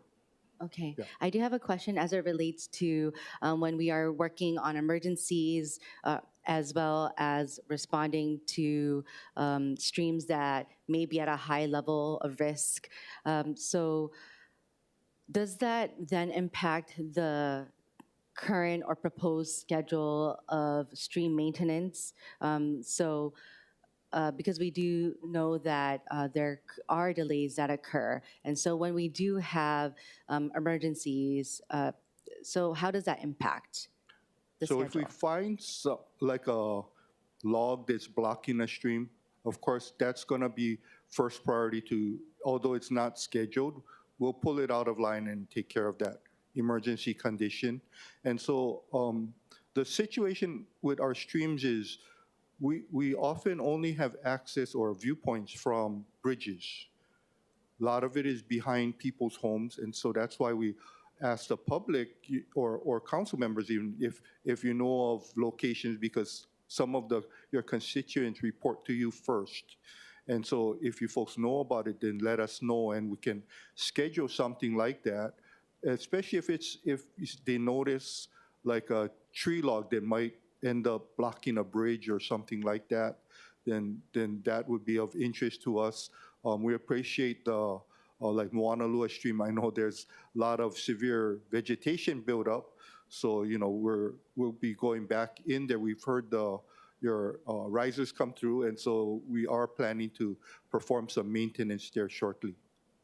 Thank you. And I guess back to the question relating to having an actual schedule, and because there is normally a schedule, right, for maintenance of streams, yeah? Yes. And with that, with the response to emergencies, so how does that impact the schedule? And does it push it back? Like, how are you able to keep up with that schedule? We will adjust the schedule, but as you saw in some of that, often people think we have 5 people cleaning streams. Right now we're doing Kamo'ali'i stream in Kaneohe, concurrently Kalama Valley in HAWAI'I, and Houston Ditch, all at the same time with 3 different crews. So we do perform multiple, so at times we adjust our crews. So like in Kalama Valley, our Waianae crew is assisting because it's taking a long time for that to occur. So that was scheduled, but because we delayed with some of our other work, with our excavator needing to be at certain locations, we actually prefer using the excavator for, let's say, Moanalua. So that was scheduled earlier, but because we were delayed and the availability of equipment is such that we had to push that back a little bit. But, we are getting to it. It's just, it goes one after another. As we finish one, if there's a delay, it'll push back certain things. If we're able to speed up and get to it faster, of course, the schedule will push up. Yeah. I think Mr. Takeuchi. I'd like to add to that DEM authorization. Because the stream maintenance is under a permit, we have to follow procedure with the Army Corps. So a lot of times the stream maintenance, we have to notify them 72 hours in advance of the start of the work. So we cannot just go in and just do the work. So there was an agreement with the emergency management and the Army Corps for these type of situations with the adverse weather that we can get the authorization from DEM to perform the work. So a lot of times when this happens, if we're doing regular stream maintenance, because of the weather, we will not continue with the stream maintenance until the weather is all clear.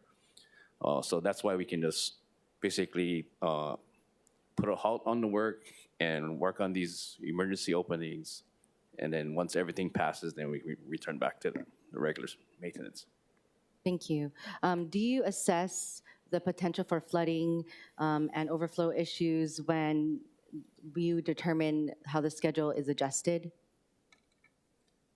Well, a lot of these assessments for adverse weather is basically just from the weather, so it doesn't stop anything. Or from regular maintenance? Yeah. For regular maintenance, Yeah. I mean? For regular maintenance? It doesn't really impact the regular maintenance. So do you assess the potential for any flooding and adjust the schedule in that way? Yes, yes we do. Okay, and how often do you assess the risks? It's hard to say because weather's unpredictable, so it just depends on what happens. Okay, understood. And I know that many of the concerns that we get from our neighbors are, you know, they see the vegetation or they see or something like a higher amount of weeds or whatnot, and if they see that, they may think it's a higher risk versus what you all may see, right? Yes. And so, how do we either have that assurance, or is there like a certain threshold or trigger point as to what we can determine what is an actual risk? It's kind of hard to say because it's for those type of situations, like basically on the spot type of thing. So we have our areas that our staff always goes to when these things occur. For the regular stream maintenance, you know, we also try to make the assessment of what's out there. Is a lot of the times in the stream, there's the overgrowth. Basically, if the stream flows, these vegetation just basically bend over. Because there's only ones we'll look at is if there's any large trees, which there shouldn't be too many of those. Okay. Okay, thank you. My last question is, I know that DFM already has multiple schedules for, you know, for other road maintenance stuff, but especially for stream scheduling, we have the one from 2024 currently, which is still kind of, I guess, being worked on. But I was wondering if you have a 2025 one available for the public to access on the website. Oh yes, we're working on trying to get that out. Okay, do you have a timeline for that? Hard to say. I have to get back to the office and I'm gathering the info so I can add it to the webpage. Thank you very much. I know that is something that your department gets a lot of calls on, and so we appreciate you for taking the time to really brief all of us on not just the stream parts, but of course all the things that all the components that you have to focus on, as well as stormwater quality. And yes, we'll go to testimony first so that we can move back into discussion, if that's okay. All right, we'll move to testimony. We don't have any registered online testifiers, but is there anyone else online who wishes to testify? Chair, there are none. Okay, seeing none, we will now move to in-person testifiers. We don't have any registered in-person, but is there anyone in person who wishes to testify? Please say your name for the record. Do you guys want to do it? Okay, Angela Young, testifying on behalf of CARES. Very good presentation. So yeah, I'm a fan of Clean Water Heroes from the office. And so, you know, I do cleanups with the Clean Water Heroes and also with other groups, for example, like Gentry Price, Bottles for College, Surf Riders, Sustainable Coastlines. And so with aging infrastructure, it's good to have community groups noticing things that needs to be fixed, like doing the bottom work. And, you know, when I do the work with Clean Water Heroes, I'll show photos to some of the other groups and ask them to consider to adopt or do a cleanup. And, you know, there are council members that are using Clean Water Heroes with their schools and nonprofits, and they're also very active. So I really appreciate that and the work that they're doing, and also with like Genki Alawai. So, you know, I think it's about the quality of the community relationships that are built and the connections that are made that helps to sustain the critically needed infrastructure in the community. And when the county has dependable community groups, it's making progress, right? And yeah, so. Thank you. Thank you. Okay, is there anyone else in person who wishes to testify? Okay, seeing none, we are now done with testimony. Members, we are back in discussion. Okay, I just really once again want to mahalo the Department of Facility Maintenance, their team for all the work that they do. Director, I know that you mentioned the workforce, so I want to mahalo like your whole huge department that you have. I know that you have more spots to fill. So of course, everyone, the city is hiring, especially the Department of Facility Maintenance. And I do want to highlight again, especially like I did during the budget time, how much you've been able to focus on hiring, and it shows through the numbers in your department, and you can see which departments have yet to focus on Oh, sorry. I mean, never mind, I shouldn't say that. But anyway, thank you very much for focusing on that. And so we wish you the best in hiring more for DFM. So anyway, is there any further discussion from our members? Okay. With that, I think that's all we have. Director, do you have anything else that you would like to add? Thank you very much for the kind compliment to the team behind me. I'm honored to just be the face for DFM, but truly is the men and women that allow us to have a quality of life that goes unnoticed. And so I'm just deeply appreciative to be the director. Lastly, I mentioned the triangle, the Trinity. It takes all points to be solid, and we hope that stormwater has the same attention to drinking water, wastewater in the very near future. And we look forward to the continued dialogue to ensure that stormwater is a fair leg to the trinity of one water. Mahalo. Thank you, Director. And yes, we have a lot of discussions, tough discussions that we must have here at the city and before the City Council as well. Okay, mahalo. And there being no further business, this meeting is adjourned.